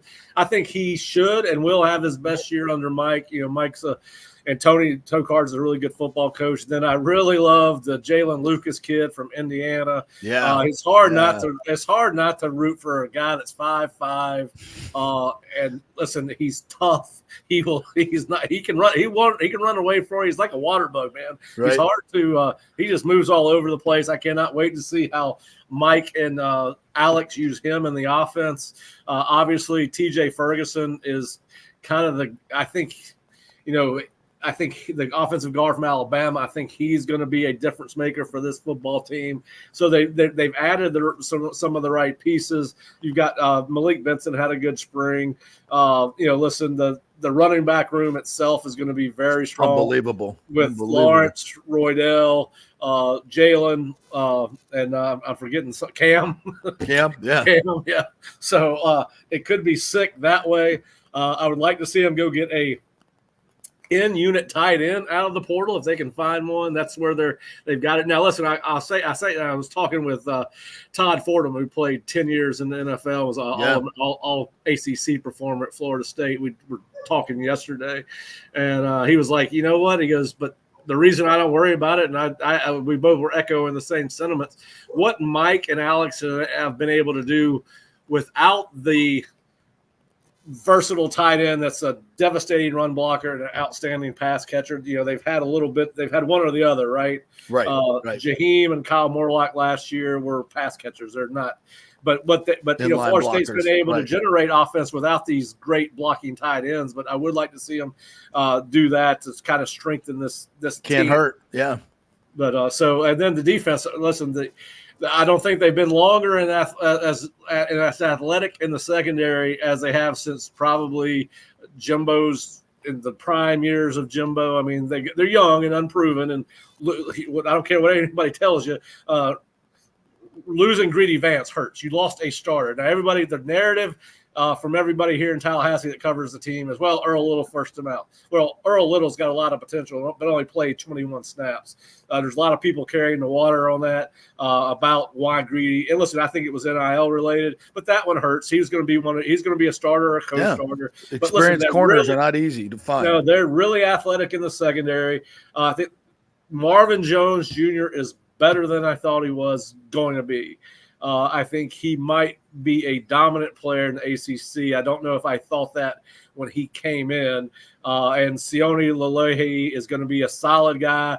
It's going to line up probably on the same side of the ball as Marvin. KJ Sampson is a young defensive lineman that was very impressive as the spring went on. Obviously, Grady Kelly, the kid from Colorado State. He's not going to be Braden Fisk, but he's going to be better than Malcolm Ray and potentially Dennis Briggs, who both chose to transfer out of the program. So you got a little bit better there. I got some questions at linebacker. Obviously, Lundy, they got him back, which was just as big a deal as anybody they signed, getting him to come back after he entered the portal. I think Blake Nicholson will be fine. I think he's just got to get more snaps. I think it's all about snaps. He's athletic. And then you got to have Justin Cryer, Sean Murphy, or Omar Graham, two of those guys step up and become really solid college football players. But I think it's got a chance to be a really good football team. And I know you did a lot of recruiting work this weekend too, and this is something that FSU is over the last 3 years with Mike, getting a couple blue chips here and there, and now it's back to the old days, right? Like they're in on just about everybody. When you go to these elite camps now, FSU is with, they're with Alabama and Georgia and everybody else. Is that pretty much where we're at now? The caliber of kid that is coming on campus for visits, unofficially in particular. Now, obviously, the official visit kids are high level kids, but for the most part. But yeah, the caliber of kid that we are seeing on campus has changed so much from Mike's first 2 years, 2020 and 2021. The guys that they are, they just got a commitment out of a kid from Tampa yesterday, Jalen Waters, a 2026 kid. So they've got as many 2026 commits right now as they do 2025. So that kind of shows you where now. Yeah. It's only 4 on either side, but listen, Jalen Waters, I watched his film this morning. He plays at Armwood High School. He's going to be, based off what limited sophomore tape I could find, he does not play like a sophomore. I mean, he looks like a senior. This guy is 6'2". He's already, I believe, 190 pounds. He's an elite football player for his age. He's a kid that it would not surprise me if the way he's built physically, if he were to be a kid that reclassifies to 2025, we see some of that these days. But I want to see more of his junior tape as that comes out. I'd love to go down and watch him in the spring. But yeah, listen, they're in. They got Osman Cromah on campus this weekend, a 4-star running back right up the road at Leesburg, Georgia. He was here. They're in a really good spot with Zion Grady, the 4-star defensive end from Enterprise, Alabama. I think it's going to be Florida State, Miami, Tennessee, Auburn. My understanding is that Georgia and Alabama are probably not going to pull. That's not where he's going to end up. I think they're going to flip Jalen Wiggins from the Gators, a 2025 defensive end. Nice. I think he's been committed to Florida since the 15th of January, but he has been on campus probably no fewer than 5 times since he committed, at least 4. I think you'll see them flip him. It looks like they're going to flip Peyton Joseph if they want him. He's already decommitted from Florida, a 4-star offensive guard. I think he's going to be a guy that Florida State is going to. If they want him, I think he's theirs. I think his cousin is T.J. Ferguson, who transferred in from Alabama.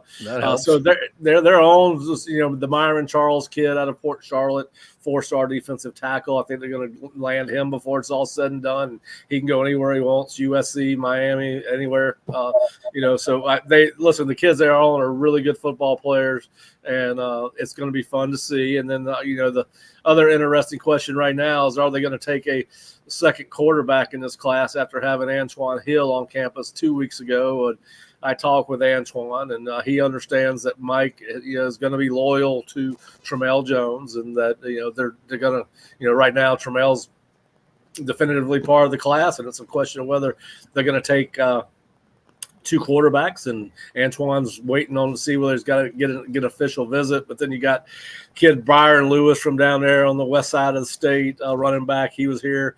I think they're close to nailing a commitment from him. Max Buchanan, offensive tackle from offensive guard from over on the east side of the state. He has FSU in his top 6. I think FSU is the leader there. He's been to FSU's campus about 6 times. That's probably, I think the other leaders in that have both got 2 visits based off what I can tell. So Zaire Addison, I think they're in a really 4-star offensive tackle. So if stars matter, they're loading up. Yeah, if stars matter to the people that are listening, the kids that they are recruiting have stars. And the kid I really want them to get on is a kid down in y'all's neck of the woods, Dallas Golden, the quarterback at Berkeley Prep. Now, he's not a quarterback in college, but he was my favorite 2025 kid in the state playoffs here in December. And that there were a lot of good football players, including Charles Lester, who's now on this football team, that were playing in that game, Jamari Howard. So listen, I hope they get in on Dallas because he can play running back, receiver, safety, cornerback, doesn't matter. But he's a hell of an athlete. Absolutely. You're right. The recruiting has certainly changed. And listen, I got asked a couple of days ago, well, they've only got 4 commitments for 2025. And I said, well, I think 2 things have changed that. Obviously, NIL. And I think once you see the portal window close, you're going to start seeing a lot of colleges starting to fill up with commitments, right? Yeah. We're already seeing where kids are coming in and starting official visits in April. So with that early National Signing Day moving up to the first week of December, it doesn't seem like much. It's only been moved up about 2.5 weeks, but it certainly changes the calendar more than you would think. Yeah. But I think you're going to start seeing a lot of guys jump on the boat here as soon as the portal window closes, and Florida State and these other schools have decided how they're going to fill the gaps immediately on their rosters for this upcoming season after going through spring. Yeah. But then I think you're going to start seeing a lot of these guys by early June. Maybe late June, early July. I think you're going to see most of these major college football programs, the best maybe college football programs, are going to have their commitment list start to fill up. Yeah, because people want to play for Florida State now. It's a whole different deal. Pat, great stuff as always, my man. Really appreciate you jumping on with us. More information than I can digest right now, but I'm going to go back and read all your articles and double up on it. So at theosceola.com. Check them out. Get a subscription. They're the best in the business. Thanks, partner. Appreciate you. All right, guys. Y'all have a great day. All right. We will indeed. Yes. If you're an FSU fan, 13-0 was great. But there's some great days to come. They're in Alabama. You got to remember this. Alabama's time has passed. I mean, they're still in the mix, but they're not going to dominate like they have over the past 2 decades. All right, we got Brian on. We're going to take a break. Let's go ahead and take a break really quick, and then we'll get Brian back on here on the JP Peterson Show, all right? All right, sounds good. Back in 2. Stay with us.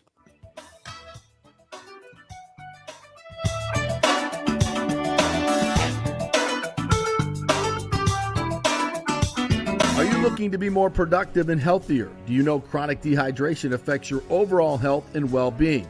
75% of the U.S. population suffers from dehydration, and many of us don't even know it.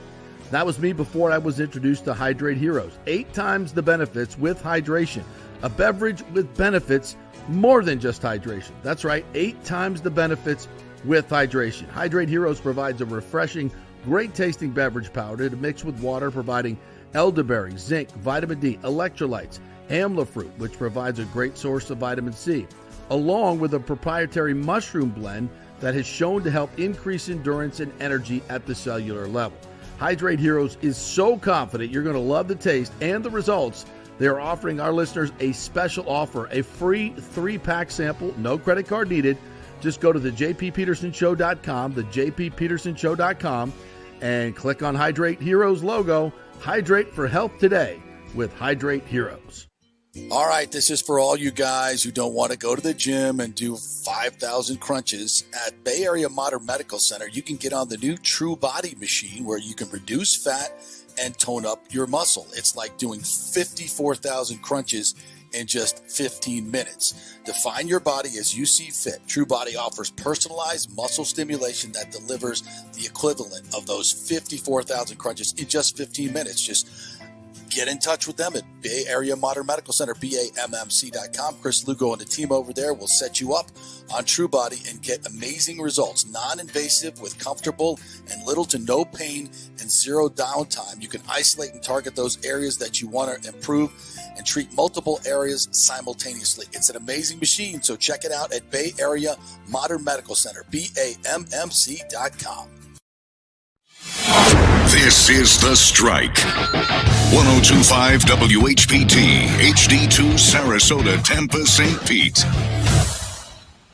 All right, welcome back to the JP Peterson Show. We're talking college football, and of course, we're talking baseball. And of course, now we're going to talk some more Lightning hockey with Brian Engblom, Stanley Cup champion, and of course, Lightning analyst for Bally Sports. Incredible broadcast last night. Incredible game, Brian. Thanks for joining us. I know you're busy. Appreciate you. You caught your breath after last night's game? Crazy.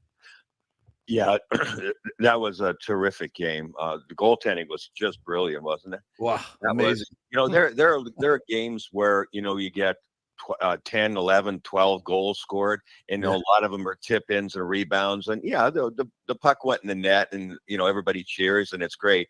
But you know what? I just as soon see a game like that where there are very few goals scored and see goaltending that's that good. It's every bit as good as a lot of goals that got scored in the National Hockey League. Both Bobrovsky and Vasi were simply brilliant, and it was a terrific game to do, a great game to watch, huge energy, drama, everything. Only the score turned out wrong. Yeah. All right. So on the great save by Bobrovsky that we're going to have to see on every highlight reel from now till the end of time, is that on Dumba or is that on Bob or a little bit of both? Because I'm like, come on, man, you got to bury that one. The Superman came across and stole your water. Yeah, I don't. It's a brilliant effort by Bob. I mean, he got it with his arm at first. At live action, I thought it hit him in the back, but when he spun around, he threw his arm out. I mean, he wasn't even looking. Right. It's a brilliant effort save. No, Dumba did the right thing. The first thing that you're told to do is elevate the puck, and he did. And it was almost halfway up into the net. You don't know that a guy is going to make a save like that. So I know I don't put that on Dumba at all. It's just one of those things that happen. Goaltenders do whatever they have to do. I mean, Dominic Hasek's a guy who used to do that all the time. And I remember saying that last night. It's exactly who and what it reminded me of. Dominic Hasek would leave his stick on the ice and just start diving around all over the place and make impossible saves. Sometimes it works, sometimes it doesn't. We've seen other goalies do it. And this, in a critical situation, Bob pulled it off. Ryan, how would you get Kucherov involved? Because he's been largely ineffective. We talked about it at the beginning of the show. I mean, he's basically your MVP at this point, in my opinion, of the league. How do you get him involved? Well, I don't think you have to worry about him. I mean, he's a brilliant player, and he won the scoring title. And because we just said that, you know who they're focusing on. I mean, Florida's not stupid. They are getting on him just as quickly as he gets the puck. Doesn't matter where. In his own zone, the neutral zone, in the offensive zone, everywhere. So he's pretty used to that, but he is really getting closed down on quickly, more quickly than ever. It's the playoffs, and it's one game after the other. It's a very different mentality. When you play a team during the regular season, it's one game and gone, and you go, okay, that worked good or it didn't. Well, you're doing anywhere from 4 to 7 games against exactly the same guys all the time. Plus, you've watched tape. You've prepared for every situation. And one of the first things I'm sure they talked about was Nikita Kucherov. So Kuch will adjust. That's what makes him a great player. And he's always produced in the playoffs. Last night, I think it was just one of those games where he just, wasn't feeling it. He just couldn't make the plays, the brilliant plays that he does all the time. Well, you got to give Florida a lot of credit there. And I think it was just one of those nights where he wasn't in peak form, mishandled things a couple of times. Hey, it's human. That's all we found out there. He didn't play badly. You didn't see those brilliant plays that we've seen all the time. So when that's happening, I think there were just a couple of times where I think he just needed to play, straight line games and not try to make some of the plays that he did coming out of his own end. There were some turnovers there that he nor anybody else is supposed to make inside their own zone. That's the only thing about that is when you don't have it it doesn't matter who you are, what position you are, you got to find a way to be effective. And he'll do that. Brian Engbob joining us here, my post-game co-host as well. And you heard him on Bally's last night. And I know you guys try not to, make the officiating, a big part of the story because it's the hockey players and it was an amazing game. But I thought I agreed with but I agreed with you. I thought goalie interference was the call on the first goal. I thought the Chafee call was a joke. His stick was nowhere near the skates. I thought the Panthers were diving right and left, flopping all over the place, and they were getting some calls. But in this situation, you have a team that's the most penalized in the league, and the Panthers, and a team that has the number one power play. And so it should be a factor in the series. And if they're swallowing the whistles, it's not like they're letting them play. They're changing the game. So where do you come down on the officiating? And I know you had a 4-minute power play. They should have done better with it. That's where I'll fault the Lightning. But I thought there were some calls that really cost the Lightning last night. Your thoughts? Well, anytime they don't get a call, it's important because they do have the number one power play. Right. They are so darn good at it. So the more kicks they get at it, the more chances are that they're going to score a brilliant goal like Stammer did in game one. So there are all these situations where the perception from the referee side of, what did that look like? Like the Chafee call, I agree. In the replay, I could see like he didn't even touch him with a stick. No. But I forget who it was that he made contact with. Their feet, Cousins, I think it was. Anyway, I think his feet were going out from underneath him already. Right. But from the backside where the referee was, I guess it looked like. So perception is everything at high speed. So that annoyed the heck out of me for sure too. The goalie interference one, it was a very fine line, and it's the overall optics of it. And so that I explained it both ways when we saw the replays and looking at what the referees would have. There was only one replay. I was talking to Ryan Callahan, who was doing it for ESPN after in between periods, and he said, I thought it was a good call. I said, did you look at the one replay from up the ice where you see where his stick hits Vasi's pad first, and Vasi's already going off balance before he is run into by Hagel, and then Hagel bumps Tkachuk into Vasilevsky? He said, no, I didn't. So that kind of verified to me and what the referees looked at. There were, I think, 3 different angles that we saw. 2 of them look like it was bad for Hagel. And the other one was the one where I went, no, the interference is already starting to happen.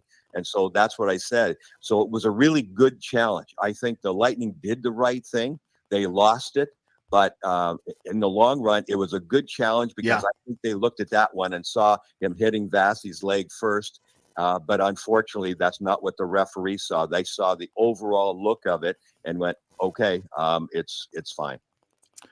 All right, Brian, we'll get you out of here on this one. It's obviously looks bleak for the Lightning, but they've come back from this before. What do they have to do to change things around and get more shots on goal? I mean, I'd like to say just shoot the puck, but they're not in position to shoot the puck. It looks like to me. Panthers are playing great defense, and as I look at the series, I'm like, top to bottom, the Panthers look like the better team right now. Not that the Lightning couldn't have won these games, but what do the Lightning have to do to be better? Okay, so let's go back to game 1 first and then to game 2. So the attempts on net in game 1 were almost equal, believe it or not, even though the shots on goal were vastly different. Who pointed that out? But they missed the net 23 times in game 1. Wow. So that can't happen. That can't happen. So I don't have the sheet in front of me and I didn't add it up, but I know it was not as bad. But the other thing is the way they like, and again, this is the thing about playoff hockey is it's not a one and done game where you go, okay, play the Lightning and then you're on to Chicago and then you go to Winnipeg and then to St. Louis. So this is night after night, everything is analyzed. So Florida knows they need to back check hard, especially against the top 2 lines, especially against the Kucherov point combination. And they come back hard through the middle. And they're just taught, and this isn't the first time that teams have done this. Toronto did it for a couple of years as well, too. And they're just told, keep coming back through the middle because they will make east-west plays. You'll never be too late. And so that means that everything is going to be clogged in the middle. And those east-west plays are not going to happen. You're going to have turnovers, and the puck's going to go in the other direction really quickly. So you got to drive wide and play some basic hockey in order to open them up. Drive wide, shoot from the angle, start shooting more often, and go for rebounds. Spread them out, make them turn and go back for rebounds, and scatter them. I guess that's maybe the best description I could say. No, I got you. Old-fashioned, the basic hockey. Yes. Even the Kucherov line is going to have to do that. They don't like to, but those are the adjustments you have to make if you're going to win series, because whatever your game is, the opposition is going to find an antidote for it. You have to be able to play more than one way. Brian, great stuff, man. Appreciate you taking time. I know it's a really, really busy time for you. Hope the dog's all right. And we'll he's fine. Yeah. And we'll catch up with you tomorrow at Amalie Arena. Thanks, partner. Okay, buddy. Thank you. The great Brian Engblom right there. His ringer was off earlier. That's why we yeah. So every post-game show I do with him, I learn more and more about hockey. And we've done a lot. We've done a lot the whole season. So he's phenomenal, and given an opportunity to really, in TV, you got 10 seconds tops, right? But when he can elongate and really analyze stuff, man, you learn so much about hockey. It's just tremendous.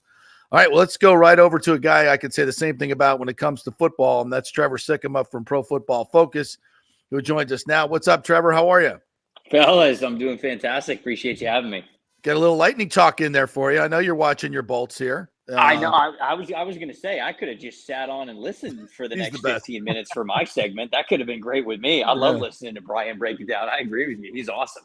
Yeah, he's really, really good. Obviously he's got the experience calling games, but now just to hear him break down the Lightning, it's good stuff. But we got a draft tomorrow night as well. I mean, I'm going to be at Amalie Arena doing my thing, watching, your timeline and everybody else's and what the Bucs are going to do tomorrow. As we said, a day from the first round pick, where do you think the Bucs are at right now in their head? What are their priorities?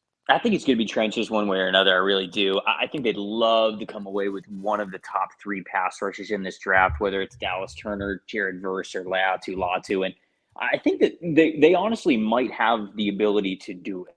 I know we read a lot of mock drafts. Shoot, I've written a lot of mock drafts where we don't necessarily have any of those 3 guys within striking distance at number 26, where the Bucs currently pick, or even make it to 226 there outright. But man, the more that I'm hearing over the last couple of days, it just feels like this draft might even be more offense heavy than we even thought. And that's kind of a crazy thing to say. I feel like a lot of teams are going to be moving up for offensive tackles, just offensive linemen in general. I think the wide receivers are obviously going to go decently high in this draft. Brock Bowers is another wild card that's at least going to go in the top 15, we think, in this draft. And so all of a sudden, hey, there's only 25 picks in front of number 26, right? And so you've got all of these offensive players that are going off the board. And Jason Light doesn't trade up drastically very often. The Tristan Wirfs trade, it's on one spot. They went up and tried to get their guy, but we learned kind of behind the scenes, like, all right, well,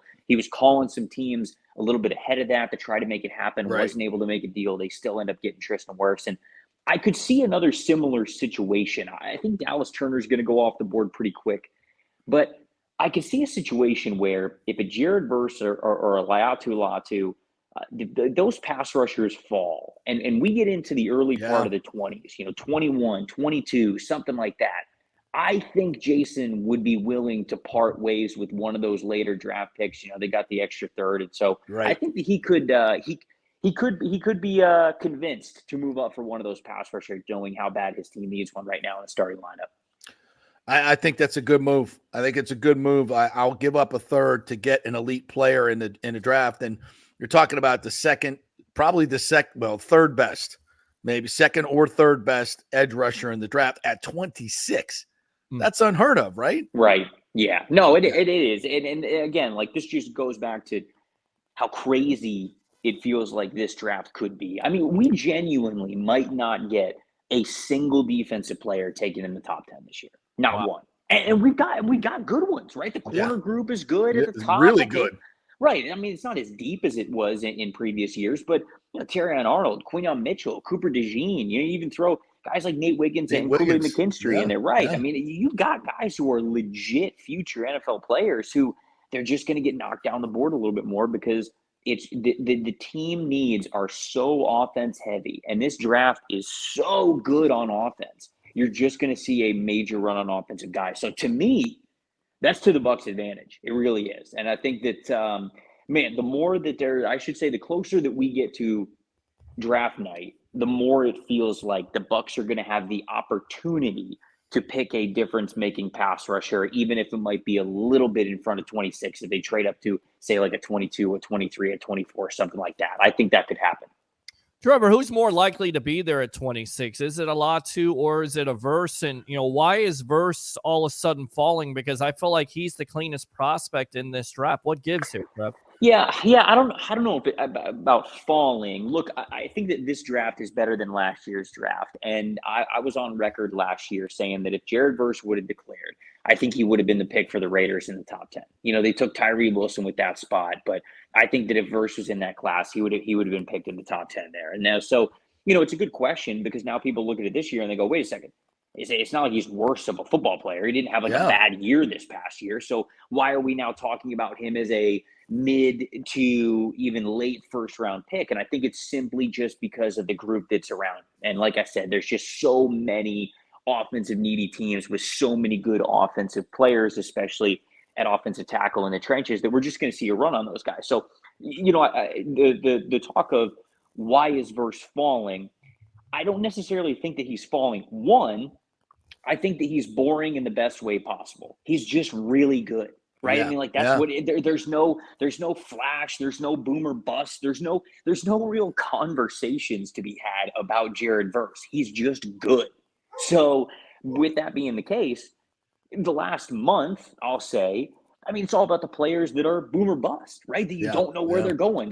Those are the players that we're talking about. Meanwhile, Jared Verse, wherever he gets picked, every single analyst is going to have the exact same reaction to it. Man, what a good football player. I can totally see him starting like whatever team that he is on. So it's less of a fall for Jared Verse and more just a product of the draft class that he's in. But again, a team like Tampa Bay, you're bringing them into the loop and into the conversation that could very well be to their advantage. Trevor Sikkema joining us here, Pro Football Focus, lead draft analyst. I've been a proponent of the biggest upgrade you can make on this team right now is at center. And because Robert Hainsey, while a great dude, it was just really bad. And your Pro Football Focus numbers prove that out. And I think Jackson Powers Johnson is a guy that could, because you're so deficient at that, what I think is a critical piece, it could elevate your team dramatically with that pick. Now, he's got some concussion issues and some other things. How good of a pro do you think he is going to be? Is the Ryan Jensen comp real for this guy? Ceiling wise, sure. And I think that's where a lot of comps come from, right? I mean, we don't have as many pro comps based on consistency as we do ceiling, right? You're imagining like what these guys can be and at their best.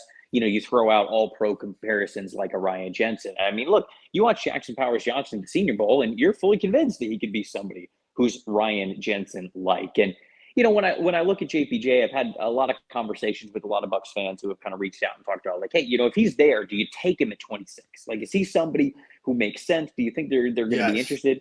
I think, don't get me wrong, he'd be an immediate starter for this team, and I think that he would be a dang good one. I just look at Jason Light's draft history and how well he has been able to draft, especially on the interior offensive line in rounds 2, 3, 4. I think he's got more faith in his scouting staff to be able to find and answer at center later in the draft, especially with that extra third-round pick. So where JPJ talent-wise makes sense for this team, I'm not so sure he's going to be really high on their board because I think that they look at – and this goes into it too. This is a dang good center class. This is a really nice center class. I mean, we're going to see guys who get drafted in the second, third, and maybe even fourth round of this draft at center who could start in the league for a while. I mean, guys who could be drafted later like Cedric Van Pran and Tanner Bordolini and Bo Limmer, like these are like third, fourth round guys who, again, like I could see as starters in this league. And that's not even counting guys like Jackson Powers Johnson and Graham Barton, these guys who are at the very top of the center list. So it's it's an interesting, I think, exercise to go through. Does Jackson Powers Johnson make sense for the Bucs? In a vacuum, the answer is yes. But looking at how Jason has drafted over the last couple of years, I just don't think he's going to be really high on their board because I think they can answer that question later in the draft. Gotcha. Answering that question in the draft is the answer to the question Frazier from West Virginia, in your opinion?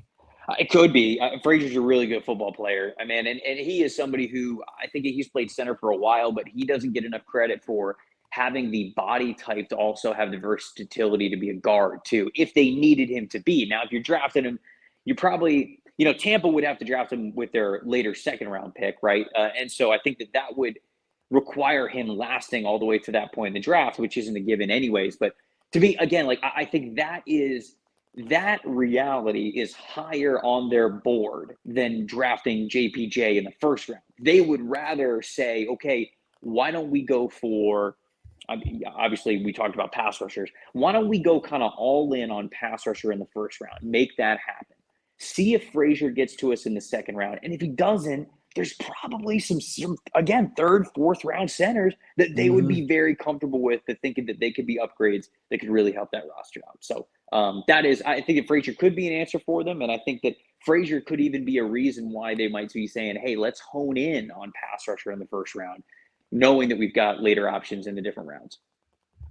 Trevor Sikkema joining us here, Pro Football Focus. All right, the shiny toys that people love are the wide receivers and, the sometimes the running backs. And I think wide receiver is certainly a need for the Bucs, but not an immediate need.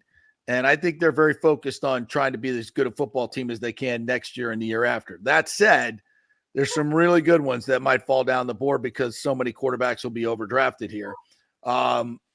Who's that guy? Is it Keon Coleman that they might take in the first round? Would that be just, and I agree with you, trenches is a better place to go.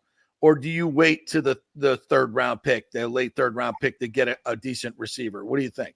Yeah, I look at their current team makeup, and I think that it's a sexy first round pick to try to give them one of those really good wide receivers that's there. Again, I just don't think that they do it. I think them waiting probably makes more sense. I look at guys like Xavier Legette from South Carolina, Jalen Polk from Washington, those types, or maybe even some of the smaller slot guys, Malachi Corley from Western Kentucky, maybe even a Jalen McMillan from Washington, right? I think that you've got a handful of players who you don't have to force that need again in the first round. It just goes back to building this plan for them. It makes the most sense for them to go defense in the first round, and you've got those guys that I named there. You probably have the opportunity to get some of those guys in that second round, and especially if they keep those 2 third-round picks, you've got multiple options to take a stab at getting those wide receivers in there. So wide receiver, I agree, it's more of a sneaky need than I think most of the national media would admit when they're looking at this roster, because they just look at, Mike Evans, Chris Godwin, Trey Palmer obviously was able to flash last year, and these are true things. But you don't know how much longer this group is going to have the talent dominance that they have, or even if they're going to be on the team super long term. So I think that wide receiver could be an option for them, but it's not pressing enough to me for them to draft in the first round. I agree. Trevor, great stuff as always, my friend. I do want to ask you, outside of the Bucs, how do you think this whole quarterback thing is going to shake down? I don't think Penix makes it out of the first round. I think there's too many teams that need quarterbacks that are further down in the draft. I'm talking about the Broncos, the Raiders. I mean, I think it's going to get crazy, and that's all. The more that go, the better in front of the Bucs, right? Yeah. And there has been some talk about Penix to the Bucs at 26. I just don't see that. I would be more on your train of the going trenches. But how do you think this whole quarterback thing shakes out up top? Yeah, I don't think they're going to go quarterback in this draft. I really don't. It just does not really behoove them to do that. But look, I think Caleb's going number 1. It feels like the momentum is swinging towards Jade Daniels going number 2. We've heard reports that the Patriots would like Drake May at number 3, and then McCarthy, kind of like he has been for the last month, becomes this ultimate wild card. Okay, well, is McCarthy going 4? Is somebody trading with the Cardinals? Is somebody trading with the Chargers? Like, what are we doing here? Where is he coming off the board? Do the Vikings like him? Do the Giants like him? So those are then all the questions that you've kind of got to answer there. So I think that's the way we're about a little more than 24 hours out. That's kind of how it feels right now. I think those 4 guys are at least going in the top 12, I'll say, to be very safe. But then I do feel as though there's a lot of momentum for Michael Penix to be a first-round pick. I do. Yeah. So I'm not just saying that that's total smoke. I'm looking at the smoke and saying that there's fire there. But man, I'd also throw Bo Nix into that group. I think Michael Penix is the hot name, right? I think a lot of people like to talk about him and where he could go because of the prolific year that he had for Washington. But we could genuinely get 6 quarterbacks in the first round, which would be nuts. It'd be a lot of fun. But man, that would be crazy. I just can't wait to see how it unfolds and where these guys end up going. And we just have to look back to last year and see how overdrafted these quarterbacks were, other than C.J. Stroud. Right. Yeah, man. But that's the thing, right? As long as one of them hits, that will forever give teams the ability to say, well, this year that could be us. That the one could be us if we get the guy that we believe in. So we shall see. All right, Trevor, tell me what you guys are up to draft night and all the content at PFF. Yeah, we've got a live draft show all 3 days of the draft. Night one, it's going to be myself, the legendary Chris Collinsworth, Steve Palazzolo, and Sam Monson on the PFF desk, which everybody can see over at PFF's YouTube channel. We'll be live streaming all 3 days. Very, very excited for that, and we have a lot of fun on that show. So I would encourage everybody to come by, hang out, whether you got a phone or a laptop or a tablet or whatever. Just pull it up while maybe you're doing something else, or even if you want to watch the main broadcast, come hang out with us. We'll be having a lot of fun. Well, unless Sal Pal's on, I'm not watching ESPN. So I'm coming over to you guys to get, and you're clearly the most handsome of that group you just mentioned. The bar's kind of low, but you still are. You still are the most handsome there. So appreciate your time as always, my friend. Good stuff. I appreciate it, brother. Anytime, man. All right, we'll see you, Trevor Sigma. You go to their YouTube channel for draft night. A lot to digest there. Let's take a break. We'll come back. I want to we'll get to the commenters as well and go full Bucs draft here at the end. Quick break. We'll be back. We're brought to you by Extravaganza Productions. Go see my good friends over there, Dolly Brown and Paul Thomason. If you have an event coming up, a charity event, a big birthday, whatever it is, a smaller event, they'll be happy to help you out with it from the creative side, from the production side, whatever you need. Extravaganza Productions. They are the best in the business. Go to their website, extravaganzaproductions.com. Contact them through there and get a free creative meeting if you mention the JP Peterson Show. Extravaganzaproductions.com. Back in 3.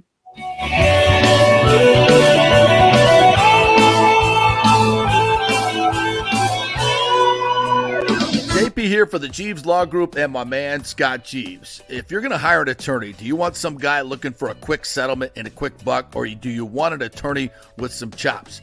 Scott is a board-certified civil trial lawyer and a certified circuit court mediator. Been practicing in the Tampa Bay area for over 30 years. He is a peer-reviewed AV preeminent-rated civil trial lawyer. They just don't hand out those classifications. He's been the lead class action counsel on many complex consumer protection cases and has handled hundreds of serious personal injury cases. He's dedicated his career to protecting injured victims and is committed to vigorously representing you. We're local, we're trusted, and we get results. Personal injury and personal attention. Call for a free case evaluation. That's 888-9-JEEVES. That's 888-9-JEEVES. The Jeeves Law Group. JP here for the Geddes Gordon Real Estate Group and our good friend Jane Geddes. Folks, simply put, there is nobody like Jane. Jane is a former LPGA two-time major championship winner. She was also vice president of talent relations at WWE. She also has a law degree from Stetson. So if Jane can drain a 10-footer to win the U.S. Open and stare down Hulk Hogan in the boardroom, you want Jane on your real estate team to not only negotiate the best deal, but find you the perfect home or investment property. And when you work with the Geddes Gordon Group, you become part of the real estate family and get concierge services that include expertly staging, marketing, and preparing your home for sale. Advice on golf properties. Hey, you might even get some golf tips. Many of their clients become friends long after the sale or purchase is completed. It's all part of the deal. So if you're looking for that perfect home or investment property or trying to get top dollar for your home, go with Jane Geddes and the Geddes Gordon Group because there's nobody like Jane. Call 813-485-6808 or go to geddesgordon.kw.com. That's GEDDES Gordon.kw.com or call 813-485-6808. Everyone knows Italiano Insurance is your go-to for home insurance, but they also have an amazing team that focuses on business insurance. Yes, your business is most likely your biggest asset, so make sure you have the right coverage at the most competitive price.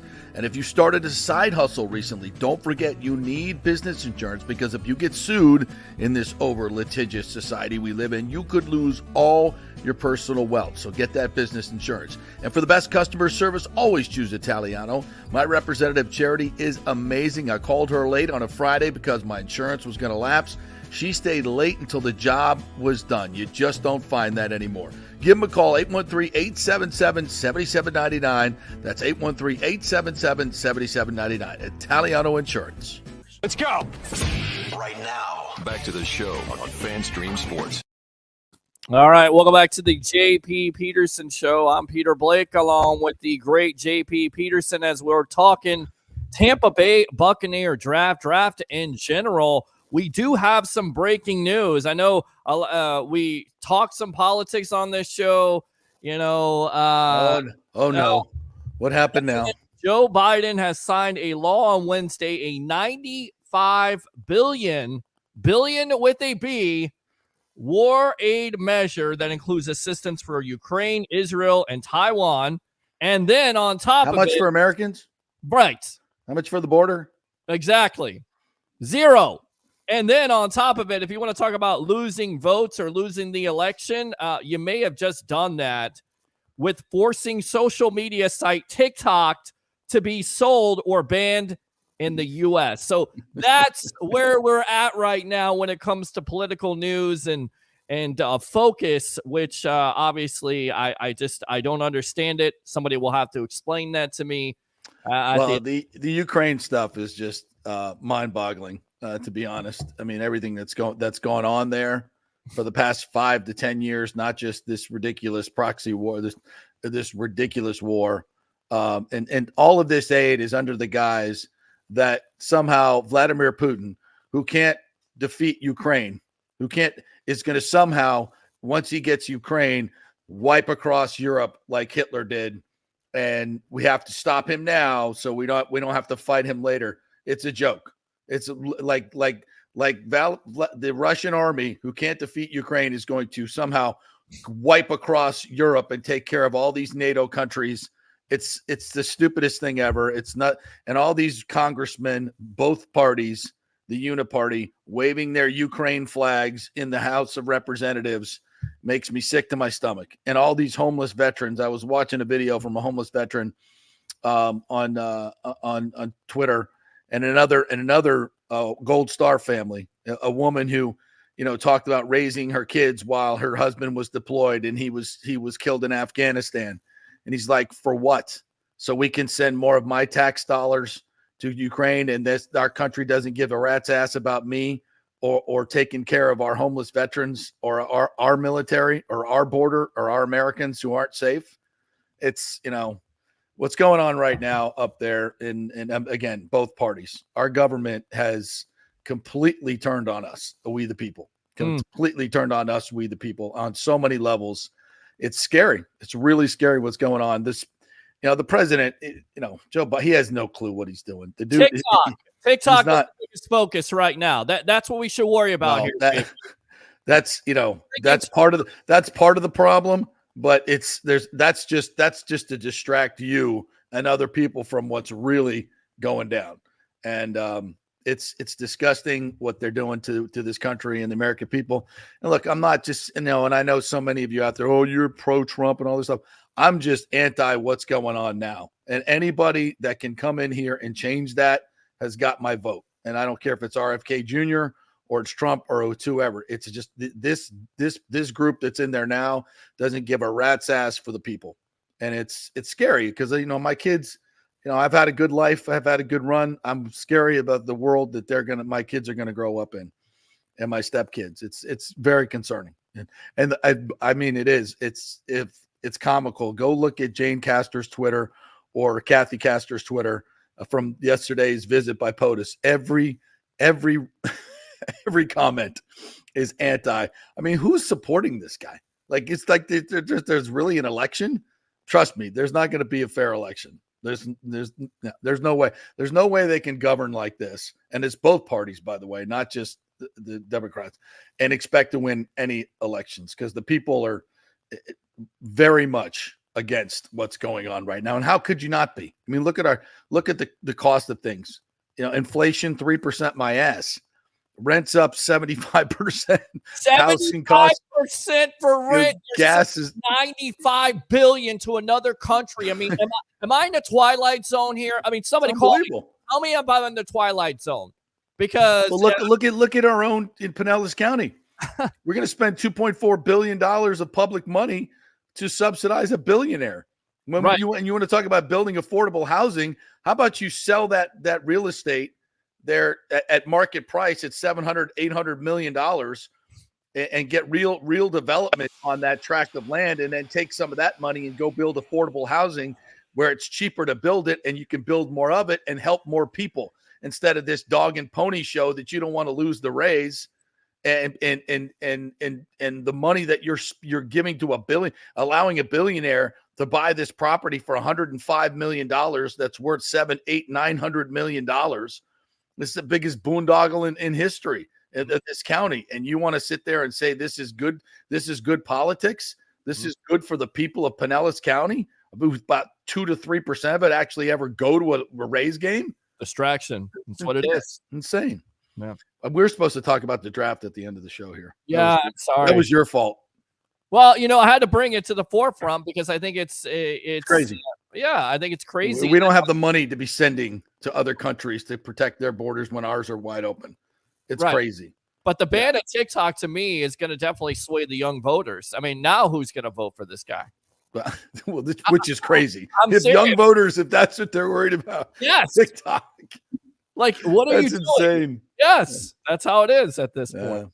All right. So what Trevor said, I think he's spot on. As much as we like shiny toys and quarterbacks and wide receivers, they're going trenches. And what you have to watch is how far does Jared Verse fall? How far does Latu fall? How far does JPJ fall? How far? And I understand. Some people say you don't take a center up there. I say you do. If he's the most dominant center and he falls to you at 26, and there was I retweeted this on hits and misses in the draft, and you know what the number one position is for hits in first round in the draft? Center. As far as percentage, center. Yep. Center. Yep. There's only been 11 of them drafted, I think, since 2010, and I think 10 of 11 have hit to become starters in the league. So. And it's just, if you can get a guy that's going to be a Ryan, look how much better this team was. And look at the good teams. Look at the Eagles with Jason Kelsey. Look at the good teams, and they got good centers. They got really good centers. You just threw it out there. That is the team right there. And these are the teams that you have to watch for if you're a Bucs fan, if you want Powers Johnson. Seattle at 16, 20 at Pittsburgh, and 22 with the Eagles there with Kelsey. And that's a perfect fit for me, in my opinion. 22 to the Eagles. That's why I don't think he gets past. He gets at. But Sal Pal said no way the Eagles are taking a center in the first round. And what Trevor said, look, and you've mentioned the guy from West Virginia, Frazier, right? Yeah. I mean, if you can get a guy and you like him, I mean, they may look at him and say he's every bit as good as JPJ. And you get if you come out with Jared Verse and Frazier in the first 2 rounds, gee, many Christmas, that's a home run. Yeah. That is a home run. Yeah. And you're not going to find a Jared Verse in the second round. You're not. No. You're not going to find a decent pass rusher in the second round. It's a light year for edge rushers. So if you go edge first and then get your center later on, I'm fine with that too. If you address those positions in the first 2 rounds of the draft and you get 2 starters, 2 guys that contribute, then that's a home run draft right there. You don't even have to go any further.